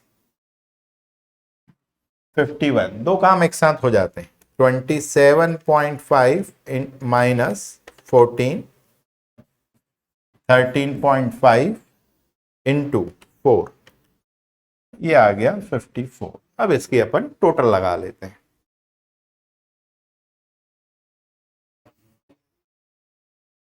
$57.5 plus 45.5 plus 15 plus 28 plus 51 plus 54, ये आ गया आपका 251, तो ये आपका आ गया 251। अब मीन डेविएशन निकाल लो, क्या फार्मूला है आपका, mean deviation from median, median से तो समेशन ऑफ FDM, तो summation of FDM summation of F, ये आपका, तो FDM की वैल्यू अगर आप देखें तो 251 डिवाइडेड बाय 40, ये वैल्यू आ गई। तो अगर हम इसको करें तो 251 डिवाइडेड बाय 40 दैट इज 6.275, देखें, तो परसेंटेज में लिखना चाहें तो परसेंटेज में लिख सकते हैं, और कोएफिशिएंट भी पूछा था, और हमसे क्वेश्चन में क्या पूछा था, कोएफिशिएंट भी पूछा था। तो कोएफिशिएंट की अगर हम बात करें तो कोएफिशिएंट में जो आपका मीन डेविएशन आया है, ठीक है ना, इसको जनरली हम डीएम से भी बताते हैं। तो इस तरीके से डिवाइडेड बाय जो आपका मीडियन आया है, तो यहां पर 6.275 डिवाइडेड बाय मीडियन, तो मीडियन कितना था 40, तो ये आया आपका 6.275 डिवाइडेड बाय 14, ये आया 0.4482 और 44.82% में लिखना चाहें तो यह, ठीक है। तो बड़ा आसान सा क्वेश्चन इन्होंने पूछा था और 10 नंबर का क्वेश्चन है, थ्योरी लिखने की जरूरत ही नहीं, सिंपल सा मीडियन निकालना था। और इसीलिए कह रहा हूं सारा मैंने ऐप पे दे दिया है, ऐप पे आपने कर लिया तो बिल्कुल कम टाइम में, आपके पास टाइम वैसे भी कम बचा है, कम टाइम में अगर आप चाहते हैं कि कोई आपको पूरा सिस्टमेटिक पढ़ाए, जहां पर आपको डिफिकल्टीज है उन चीजों को आप बार बार देख सके, तो सारे वीडियो लेक्चर्स हमने यहाँ पर अपलोड कर दिए, तुरंत से डाउनलोड करें और टेंशन फ्री हो जाए। पूरा एमबीए के जितने टेक्निकल पेपर हैं सारा आपका टेंशन खत्म। अब क्वेश्चन देखिए क्या आया था, सेकंड क्वेश्चन, ये कंपलसरी आ रहे हैं, या तो थ्योरी लिखूंगा टाइम सीरीज और इसके एनालिसिस की थ्योरी, 4 कंपोनेंट होते हैं, या सिंपल सा क्वेश्चन आया था, प्राइस दे रखी थी, वैल्यू दे रखी थी, प्राइस दे रखी थी, वैल्यू दे रखी, वैल्यू देने का मतलब क्या है, तो प्राइस मतलब P0 और वैल्यू मतलब P0 Q0, करंट को हम क्या बोलते हैं P1 और उसकी वैल्यू दे रखी मतलब P1 Q1 दे रखा था, तो इसको इससे डिवाइड लगाएंगे तो क्वांटिटी निकल आएगी, बेस ईयर की भी और करंट ईयर की। बाकी सवाल में तो कुछ भी नहीं है, लेस्पियर, पासे और फिशर, बस ये लगाना ही है फार्मूले में। तो सबसे पहला काम तो आपको ये जो दे रखा है वो P0 दे रखा था, ये Q0 दे रखा था, आप डिवाइड लगाएंगे तो सबसे पहले क्या आ जाएगा 100 डिवाइडेड बाई 5, तो ये आपका क्या आ जाएगा Q0 बेस ईयर वाला, तो ये आपका आ गया 20। 96 डिवाइडेड बाय 8, तो अगर हम बात करें 96 डिवाइडेड बाय 8, तो ये 96 डिवाइडेड बाय 8, तो ये आपका आ गया 12, और 36 डिवाइडेड बाय 6, तो ये आपका आ गया 6।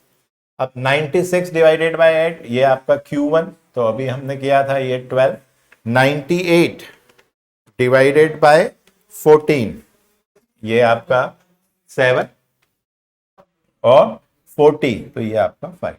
अब देखो P0 Q0 है, P1 Q1 है अपने पास, तो अपने को सबसे पहले अगर हम देखें तो P0 को Q1 से मल्टीप्लाई करो और इसको इससे मल्टीप्लाई करो, तो आपके पास P0 Q1 आ जाएगा, 5 12 जा, ये आ गया 60, और फिर टोटल लगा देते हैं,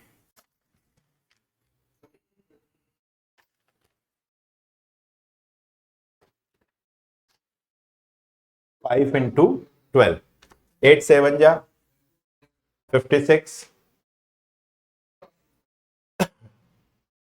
ठीक है ना, 12 इंटू 5 और 6 इंटू 5, और इधर की अगर हम बात करें तो 20 इंटू 8, इसको मैं ब्लैक से कर देता हूं, 160, ये आपका P1 Q0, P को पहले लिखो, 12 इंटू 14, 12 इंटू 40, तो ये आपका आ गया 168, ठीक है, और 6 8 जा 40 है, टोटल लगा लेते हैं, तो ये 100 प्लस 96 प्लस 36, ये आ गया आपका 232।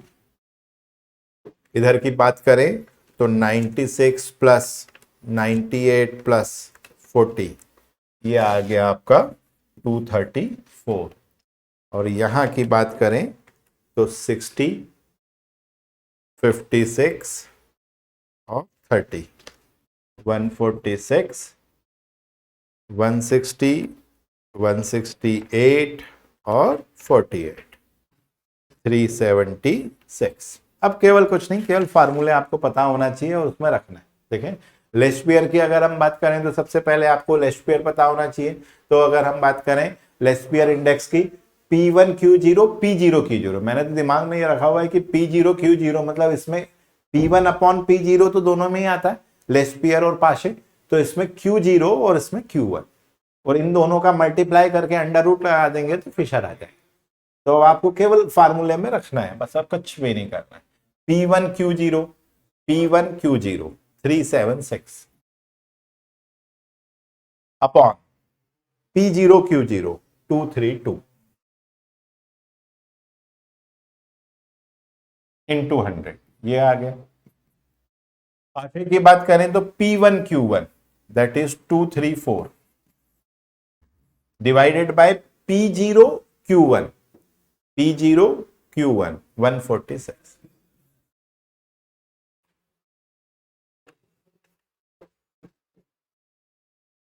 ये इंडेक्स आ गया 376, और इसीलिए थ्योरी लिखना मूर्खता है, कितना इजी काम है।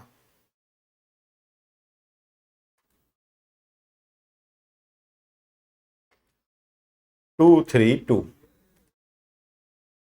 1621.1 23400 डिवाइडेड बाय 146 160.27। एक और बार कर लेते हैं, 23400 डिवाइडेड बाय 146, ठीक है, और इधर आया था 37600 डिवाइडेड बाय 232 162।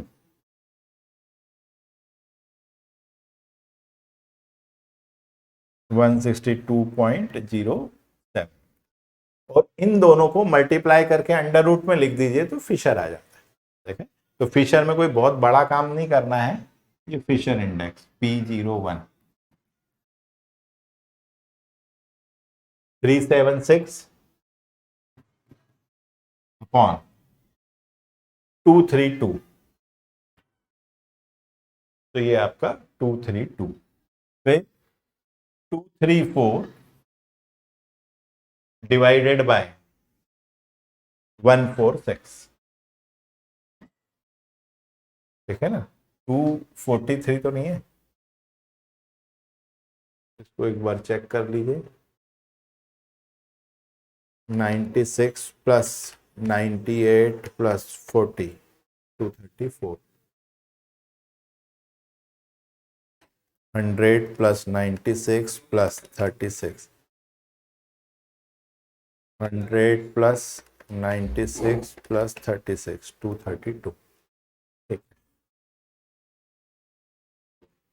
और इंटू 100, ये इसीलिए लिख दिया, लेस्पियर और पाशे दोनों का मल्टीप्लाई कर दिया, फिशर का आ जाता है 376 into 234 divided by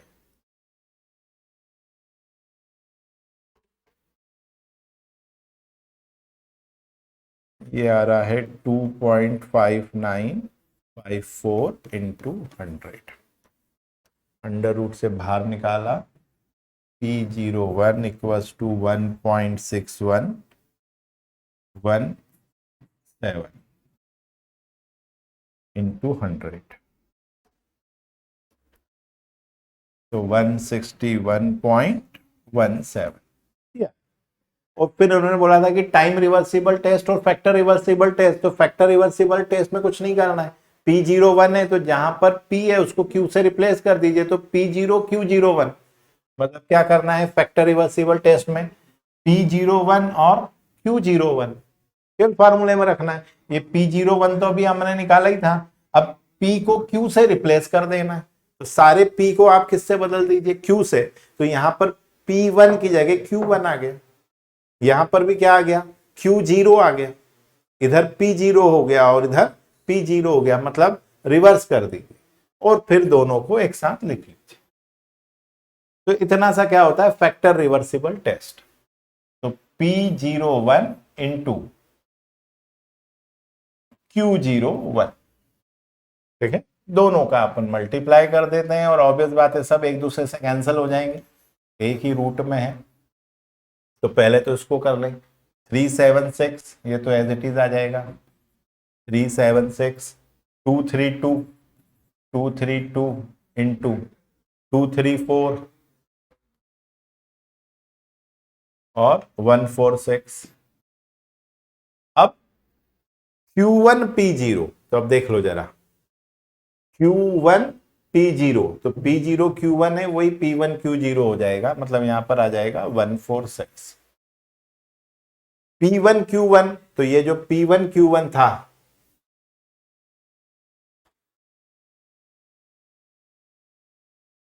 Q0 P1 इधर वाला 376 था, वो आप टेबल में से लिख लीजिएगा, मैं यहीं से लिख देता हूं। ठीक है, तो ये Q1 P0, तो Q1 और P0, तो Q1 P0 इंटरचेंज हो जाएगा, तो Q1 P0 मतलब ये आपका क्या आ गया, ऊपर की तरफ आ गया 146। ठीक है, और P1 Q1, तो ये P1 Q1 जो है आपका ऊपर ही है, यहां भी ऊपर ही है, ये 234।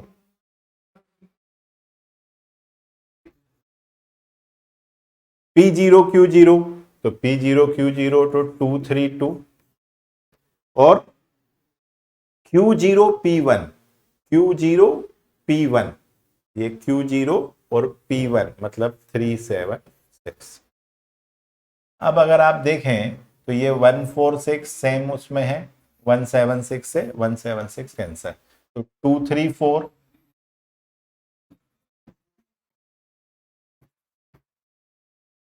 अपॉन 232 इंटू 232, तो ये बाहर आ गया 234 अपॉन 232। अब 234 की बात करें तो ये क्या है आपका समेशन ऑफ P1 Q1 और समेशन ऑफ P0 Q0, ये फैक्टर रिवर्सिबल टेस्ट।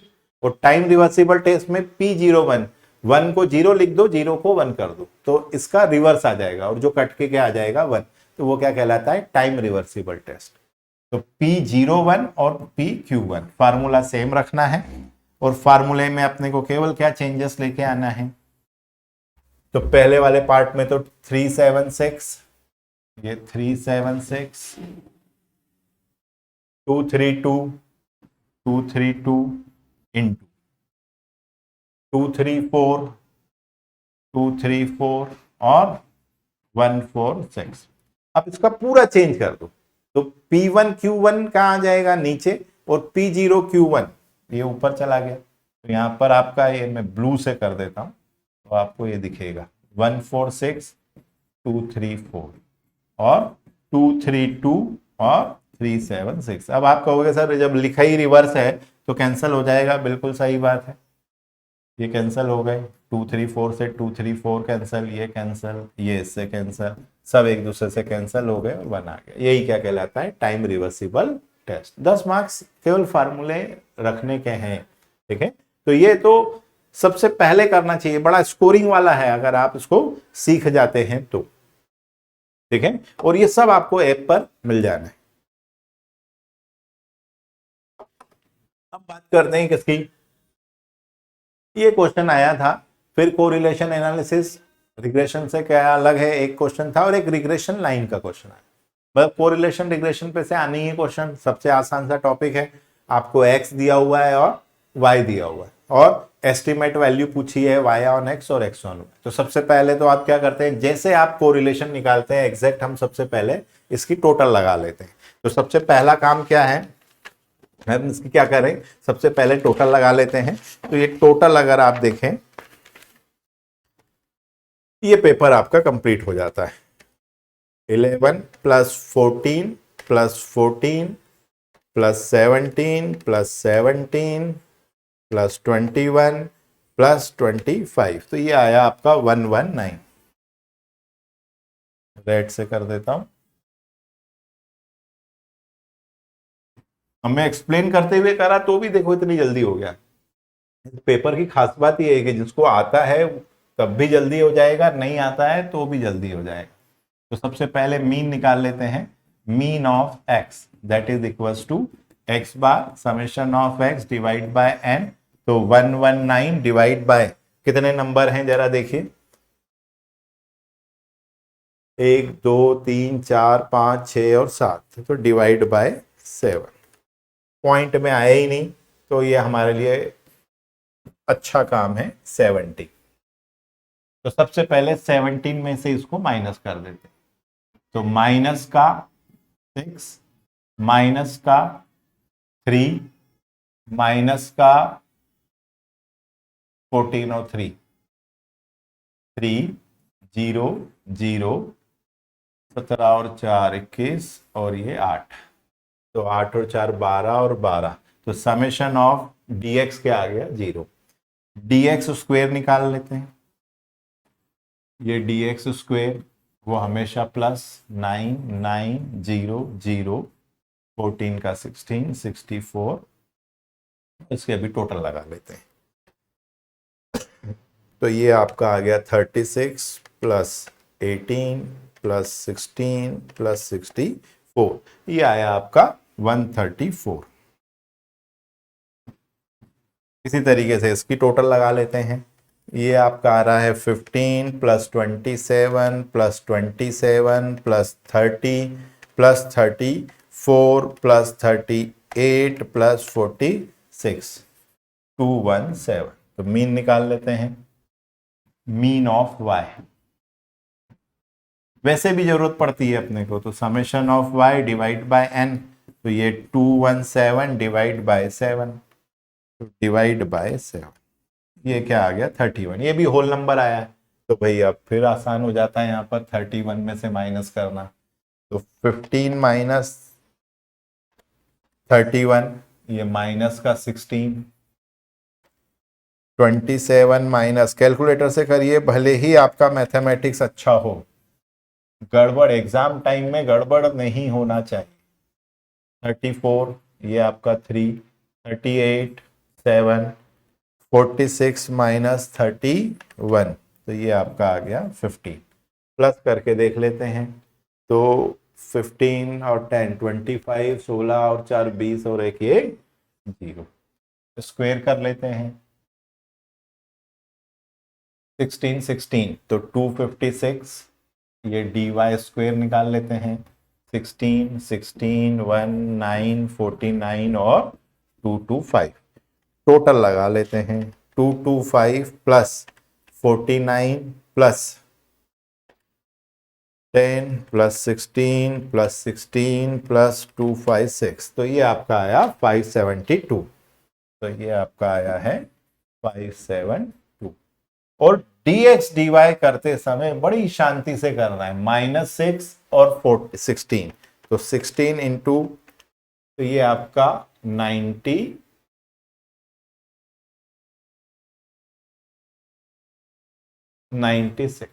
ये आपका dx dy, ठीक है।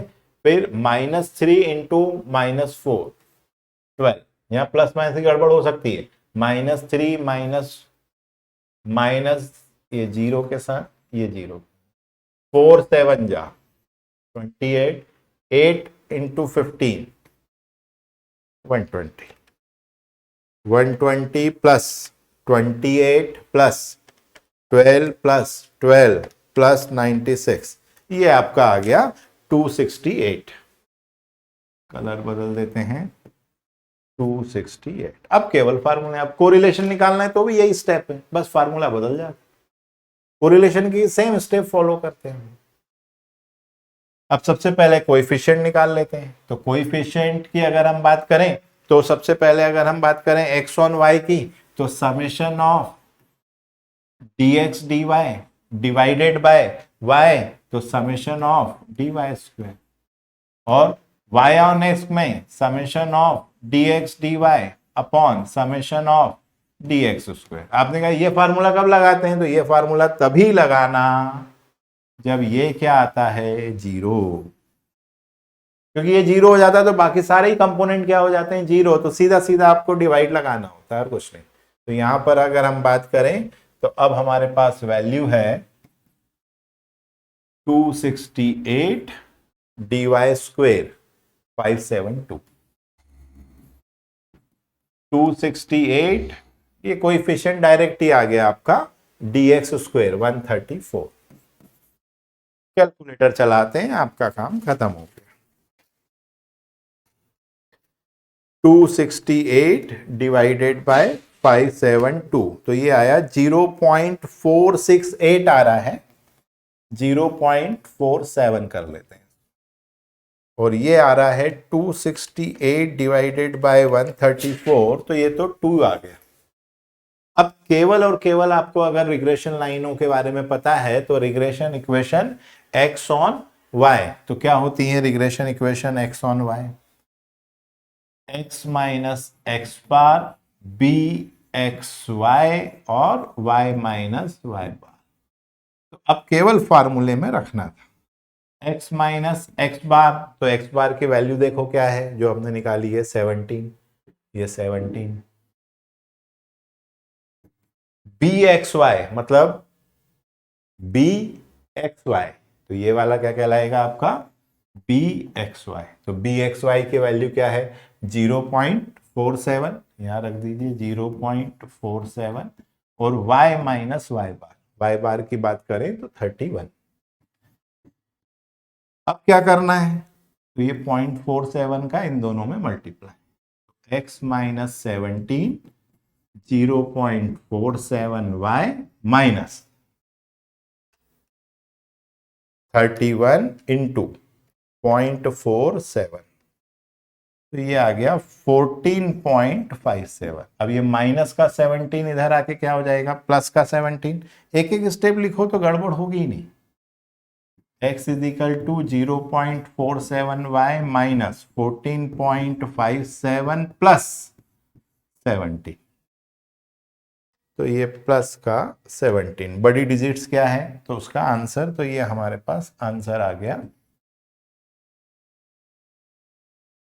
x is equal to 0.47y plus 2.43, तो ये प्लस 2.43, ये कौन सी रिग्रेशन इक्वेशन है, तो regression equation x on y। ऐसे ही क्या निकालनी है y ऑन x, तो y ऑन x अगर आप निकालेंगे तो पहले तो फार्मूला लिख दें y माइनस वाई बार बी वाई एक्स और x माइनस एक्स बार, ये तो आपकी इक्वेशन हो गई। वैल्यू रख देते हैं, तो y माइनस 31, इसकी वैल्यू अभी हमने निकाली है 2, और x माइनस 17, अभी आपको बताया था इन दोनों का इन दोनों में मल्टीप्लाई कर देते हैं। गड़बड़ कब होगी जब आप एक एक स्टेप नहीं लिखेंगे। 2x माइनस 34, ये माइनस 31 इधर आके क्या हो जाएगा प्लस का, तो यहां पर आ गया y equals to 2x minus 34 plus 31, तो ये हमारी इक्वेशन आ गई y equals to 2x minus 3। अब हमें क्वेश्चन में एक और इंफॉर्मेशन पूछी थी, उसको भी देखिए। उन्होंने आपसे पूछा था estimate the value of y for x is equal to 37, तो x इज इक्वल टू अगर 37 है, ये रहा, तो x इज इक्वल टू 37, तो एस्टिमेट करना है y ऑन x में रखना है, तो y equals to 2 into X की जगह पे आप 37 रख दीजिए माइनस 3, ये एस्टिमेटेड वैल्यू आ गई इसकी। तो 37 इंटू 2 माइनस 3, तो ये आपका आ गया 71। तो रिग्रेशन इक्वेशंस पूछी थी, ये भी हमारा आंसर है, और एस्टिमेटेड वैल्यू पूछा था। तो देखिए सवाल करना हमेशा पूरे मार्क्स मिलते, तो गड़बड़ होने के चांसेस ही नहीं है, बस सिंपली आपको करते आना चाहिए। और इसीलिए हम आपको कह रहे हैं बार बार कि आपने अगर ऐप डाउनलोड नहीं किया है तो तुरंत से आप ऐप डाउनलोड कर लीजिए, आपका काम हो जाएगा। ठीक है ना, सिंपली गूगल प्ले स्टोर पे जाइए या नीचे हमने आपको डिस्क्रिप्शन में लिंक दिया है, उसको क्लिक करिए, आपका काम हो जाएगा। क्वेश्चन आया था पॉसा डिस्ट्रीब्यूशन क्या होता है, पॉइसन नहीं पढ़ते हैं इसको, पॉसा, ठीक है, कैरेक्टरिस्टिक्स ऑफ पॉसा डिस्ट्रीब्यूशन। अब थ्योरी लिखना बहुत मुश्किल काम है, इसको लिखना बड़ा मुश्किल काम है, उसकी वजह कितना बढ़िया सवाल आया। In a tubelight factory machine UVW manufacture respectively 25, 35 and 40, ये पैटर्न तो फिक्स है कि इस पैटर्न को देखते से आपको याद आ जाना चाहिए, और जैसे ही आया कि is found to be defective, मतलब बेस थ्योरम का सवाल, is found to be defective, तो ये बेस थ्योरम का सवाल है। What is the probability that it was manufactured by machine V, तो 3 मशीन है, कौन कौन सी, UVW, पहले तो वो लिख लो, U V और W, प्रोबेबिलिटी ऑफ यू, तो क्वेश्चन में आपको क्या दिया हुआ है, प्रोबेबिलिटी ऑफ यू दे रखा है 25%, तो 25% ये आ गया। प्रोबेबिलिटी ऑफ वी आपको क्वेश्चन में दे रखा है 35%, तो ये 35/100। प्रोबेबिलिटी ऑफ डब्ल्यू ये आपको दे रखा है 40%, ये 40/100। फिर आगे दिया हुआ है डिफेक्टिव 5%, 4% एंड 2%। तो देखो लिखने का तरीका आपको समझ में आना चाहिए। Probability of defect produce by machine U, D/U कितने परसेंट, 5%। ये फिक्स पैटर्न है इसका।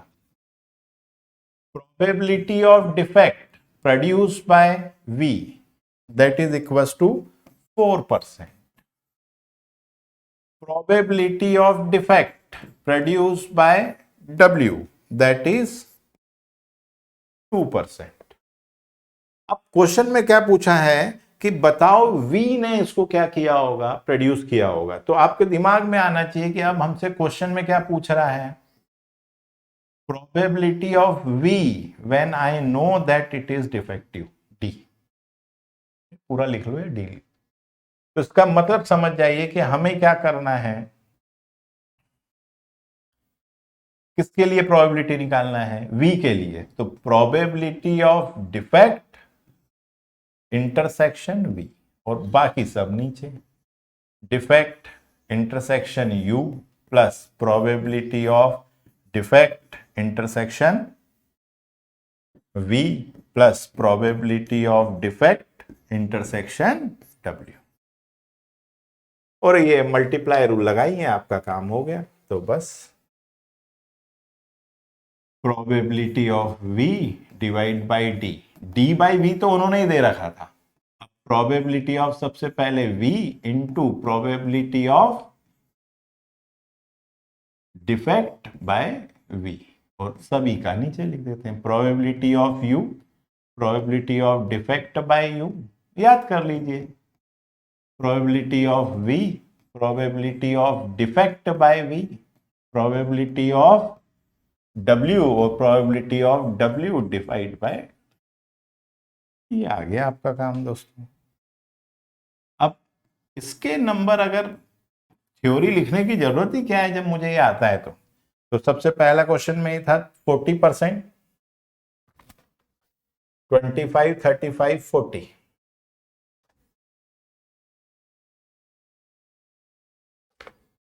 तो 35/100 इंटू 4/100। U का आपको दिया था 25/100 इंटू 5/100 प्लस V का आपने को दिया था 35/100 इंटू 4/100, और W का भी दिया हुआ था आपको 40/100 इंटू 2%। तो सीधी सी बात है, जो पूछा है उसका ऊपर लिख दीजिए, बाकी सबको मल्टीप्लाई करके नीचे लिख दीजिए। थोड़ा सा अब इसको कैलकुलेशन करने में बिल्कुल मत घबराइए, सबके पास 100 100 100 है, सबसे पहले 100 उड़ा दीजिए।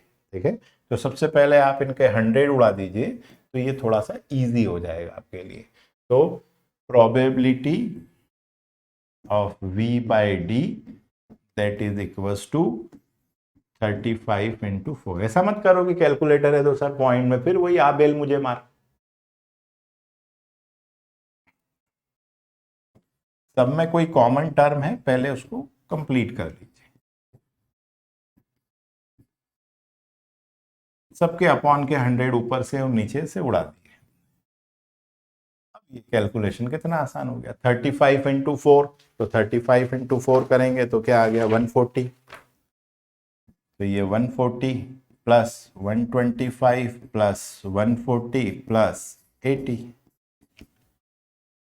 तो ये आपके पास आ जाता है 125 प्लस 140 प्लस 80, तो ये 345। तो 140 डिवाइडेड बाय 345। थ्योरी लिखने से तो कई गुना आसान है ये, 0.4058। ये हमारी प्रोबेबिलिटी है। ठीक है, तो इतना सा काम करना होता है, कुछ नहीं। और एक लास्ट क्वेश्चन आपसे पूछा गया है।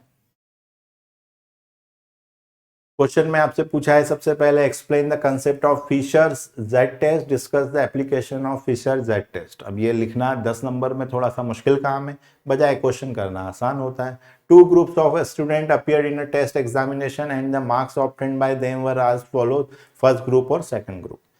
दो ग्रुप दिए हुए हैं, मतलब टी टेस्ट का सवाल है। Explain the significant difference between the mean marks. Mean जब भी पूछेगा क्या होगा, टी टेस्ट का सवाल है। और टाइप 2 वैरायटी है, दो सैंपल दिए हुए हैं, फर्स्ट ग्रुप और second group. Table T value 13, 14, 15 और 16 की 5% लेवल ऑफ सिग्निफिकेंस पे दे रखी। वही 7 स्टेप लगानी है और कुछ नहीं। सबसे पहला काम होता है क्या, नल हाइपोथेसिस। नल हाइपोथेसिस में कोई दिमाग नहीं लगाना है। सबसे पहला काम क्या है, देयर इज, H0 से बताते हैं और क्या लिखते हैं हम, there is no significant difference.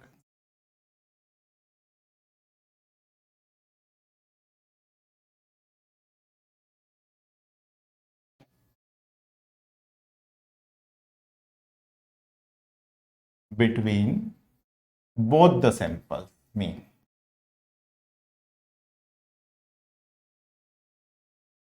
दोनों सैंपल मीन में कोई चेंजेस नहीं है। और अल्टरनेटिव में क्या लिखेंगे, तो अल्टरनेटिव में लिखेंगे देयर इज, इसको किससे बताते हैं, H1 से। देयर इज सिग्निफिकेंट डिफरेंस, दोनों के मीन अलग अलग है। देयर इज सिग्निफिकेंट डिफरेंस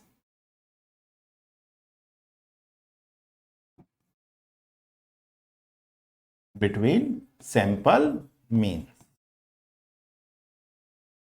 अब सेकेंड स्टेप में कैलकुलेशन करना होता है, तो कंप्यूटेशन ऑफ मीन और स्टैंडर्ड डेविएशन निकालना है। तो आपको जो डेटा दे रखा है x, इसका मीन भी निकालना है और स्टैंडर्ड डेविएशन भी निकालना है और टी टेस्ट लगा देनी है।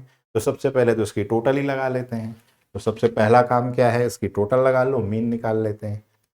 48 plus 32 plus 40 plus 44 plus 30 plus 14 plus 20 plus 34, ये आ रहा है 262। रेट से कर देते हैं 262, ये टोटल आ गई। और इसकी पीडीएफ आपको ऐप पे मिल जाएगी। ठीक है, तो जो हमने कंप्लीट सॉल्व करा है, इसकी पीडीएफ आपको क्या मिलेगी, ऐप पर मिल जाएगी। सेव भी कर देता हूं लगे हाथ।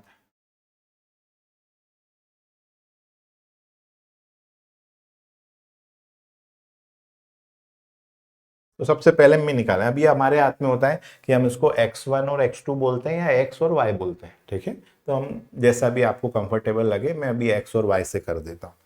तो 262, और सैंपल की अगर हम बात करें तो सैंपल कितने हैं हमारे पास, 1 2 3 4 5 6 7 और 8। तो डिवाइड बाय क्या हो जाएगा, 8।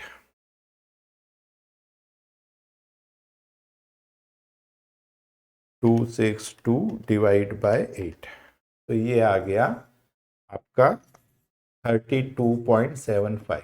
देखिए, जब भी पॉइंट में आए तो फिर आपको क्या लेना पड़ेगा, एज्यूम मीन लेना पड़ेगा। तो अपन जो चाहे वो आप एज्यूम मीन ले सकते हैं। मैं 32 ही ले लेता हूं और इसका नाम D1 रख देता हूं। तो x माइनस 32, तो 48 minus 32, that is equals to 16, 0 8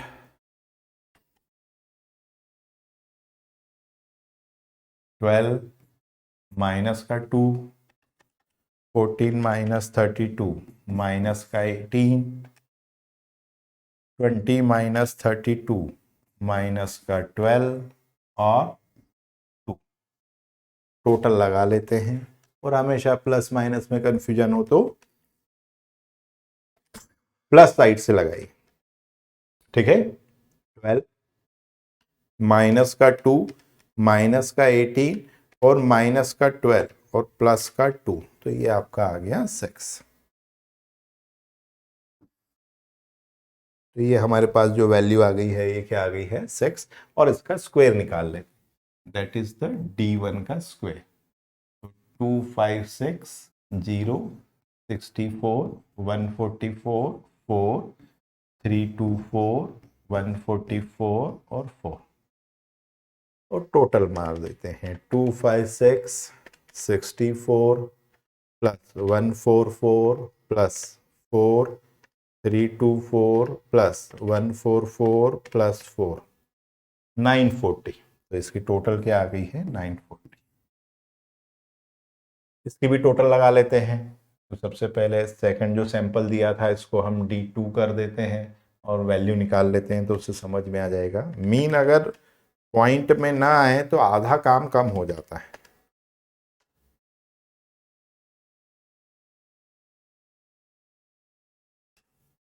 $210। तो ये तो फिर हमारे लिए आसान हो गया। 210 डिवाइड बाय 7, तो ये हमारे लिए क्या आ गया 30। और ये 30 आया तो फिर यहाँ पे तो आप डायरेक्ट ही क्या कर सकते हैं, x माइनस 30 ले लीजिए। तो ये 1, ये आपका आ गया माइनस का 12, -26 तो माइनस का 4, 45 तो 15, 22 माइनस 30, 22 माइनस 30। लगातार कैलकुलेशन करने से गड़बड़ भी होने लगती है, तो ज़्यादा बेटर है कि हम कैलकुलेटर से कर लें, तो फिर हमारा काम थोड़ा सा कम हो जाता है। 10 और 5 15, 25 और 1 26, और इधर से देखें तो 12 और 4 16 और 10 26। ये आपका क्या आ गया 0, -12, ये 1, -12 4 15, -8 2 और 10। अब इसका स्क्वायर कर लेते हैं, तो ये तो आपका y माइनस वाई का होल स्क्वायर आ जाएगा। आप इसको D2 बता दें, ये D2 का स्क्वायर हो गया 1, 144, 16, 25, 64, 4 और 100। 100 plus 4 plus 64 plus 225 plus 16 plus 144 plus 1, तो ये आपका आ गया 554। तो ये आपका सबसे इजी तरीका होता है। ठीक है, अब सबसे पहले देखिए अपने को एस और निकालना होता है। तो एस मतलब समेशन ऑफ D1 स्क्वायर, अगर आप शॉर्ट में समझें तो समेशन ऑफ, ये ओरिजिनल मीन से चाहिए हमें, तो ऐसे भी लिख सकते हैं आप, समेशन ऑफ D2 का स्क्वायर ओरिजिनल मीन से N1 प्लस N2 माइनस 2। लेकिन ये तो ओरिजिनल मीन से निकाला है हमने, ये ओरिजिनल मीन से नहीं निकाला है। तो उसको ओरिजिनल मीन पे लाने के लिए आप क्या करेंगे, तो ये इस तरीके से आप बस ये इतना सा कैलकुलेशन दिमाग में रखना पड़ेगा, तो इससे ये ओरिजिनल मीन पे आ जाएगा। तो D1 का स्क्वायर, तो D1 का स्क्वायर तो हमारे पास है 940, माइनस D1 का स्क्वायर, तो D1 का स्क्वायर क्या है 6। और ये मैं सब आपको स्टैंडर्ड से ही बता रहा हूं ताकि कम से कम, क्योंकि सबसे ज्यादा समस्या होती है कि भाई ऐसा हो गया तो क्या होगा, हाइपोथेसिस में सबसे ज्यादा परेशानी खड़ी होती है। ये आ गया 4.5, तो 940 माइनस 4.5, तो ये हो गया 935.5। अब एस निकाल लो। तो स्टैंडर्ड डेविएशन निकालने के लिए 935.5 हम अलग अलग नहीं निकाल रहे हैं, एक साथ ही काम हो गया हमारा। और डी स्क्वायर मतलब 554, N1 प्लस N2 माइनस 2 मतलब 8 प्लस 7 माइनस 2, तो 935 प्लस 554, तो ये आ गया आपका 1489.5। 8 और 7 15 माइनस 2, तो ये आपका आ गया 13, डिवाइडेड बाय 13, तो ये आ गया आपका 114.58, और इसका under root that is equals to 10.7। तो ये अपना सबसे इजी काम हो गया। ठीक है, तो अगर दोनों ही आपने करें तो फिर दोनों को आप में ये एडजस्टमेंट करना पड़ेगा, क्योंकि ये ओरिजिनल मीन से लेना है आपको बस। अब इसके बाद टी टेस्ट का फार्मूला लगाना, स्टेप 3। तो स्टेप 1 नल हाइपोथेसिस, स्टेप 2 में कैलकुलेशंस, तो स्टेप 1 में ये, स्टेप 2 में, हर हाइपोथेसिस में वही 7 स्टेप है। और स्टेप 3 में अब आपको क्या लगाना है, टी टेस्ट का फार्मूला। तो हमने यहाँ पर x बार लिया है, इसको y बार लिया है, ये आपका स्टैंडर्ड डेविएशन, और ये n1 n2 जब आप बाहर निकालेंगे तो एलसीएम ले लेंगे, तो n1 ऊपर चला जाएगा, n2 नीचे आ जाएगा, और n1 प्लस n2। तो ऐसे लिखें, सब एक ही बात है, ठीक है। अब t की बात करें तो x बार y बार, तो x बार y बार देखिए 32.75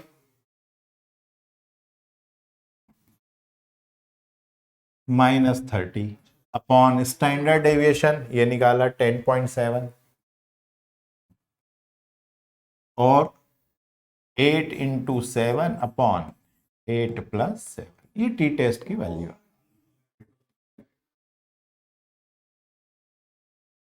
तो ये आ गया आपका 2.75, 10.7,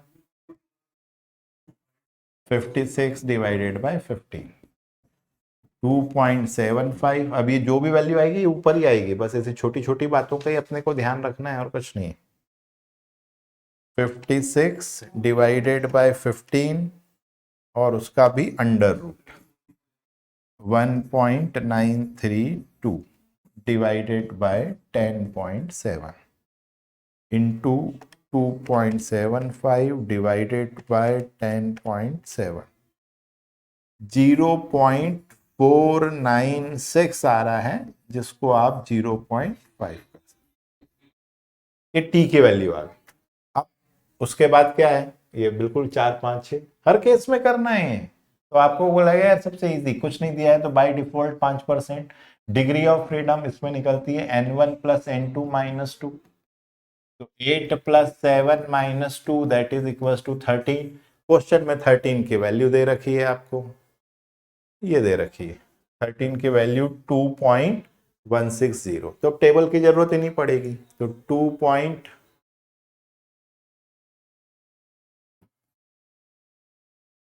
अब आप देखिए फिर वही एक ही बात हमेशा ध्यान रखिए कि अगर कैलकुलेटेड वैल्यू बड़ी है किससे, टेबल वैल्यू से, तो null hypothesis reject.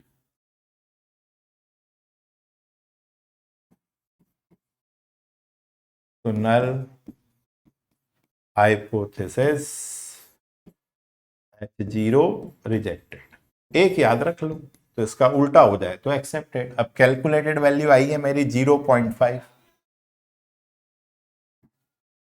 0.5, tabular value कितनी है 2.160, तो ये छोटी है और ये बड़ी है, मतलब नल हाइपोथेसिस क्या हो गई, अभी आप रिजेक्ट कर रहे थे वो क्या हो गई, एक्सेप्टेड।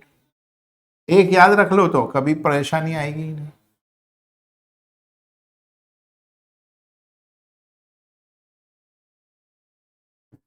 तो null hypothesis H0 is accepted. It means there is no significant difference, यही तो हमने बोला था यहां पे, there is no significant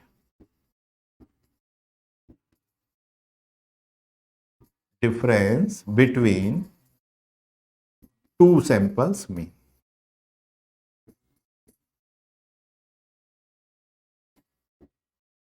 तो आई होप आपको क्लियर हो गया होगा। ऐप आप जरूर से डाउनलोड कर लीजिए, सब कुछ मिल जाएगा आपको। कोई पर्टिकुलर टॉपिक पढ़ना है, एक्स्ट्रा टॉपिक में जाइए, पूरा कोर्स पढ़ना है ऑल इसमें जाइए। ये जो आज वीडियो लेक्चर लिया है इसका पीडीएफ भी आपको वहीं पर मिल जाएगा। और जो वीडियो आप देख रहे हैं, आप हमारा चैनल भी सब्सक्राइब कर लीजिए, तो उससे आप ये होगा कि जो भी मैं नए आपके वीडियो लाता रहूँगा उसका नोटिफिकेशन आप तक पहुँचता रहेगा। सारे यूट्यूब के वीडियोज़ आपको यहाँ पर मिल जाएंगे, मतलब एक कंप्लीट ऐप, और टेक्निकल प्रैक्टिकल न्यूमेरिकल्स की सब का टेंशन खत्म। ठीक है, तो जय हिंद, मिलते हैं नेक्स्ट वीडियो में कुछ और क्वेश्चंस के साथ। तब तक के लिए टेक केयर, कीप लर्निंग, जय हिंद।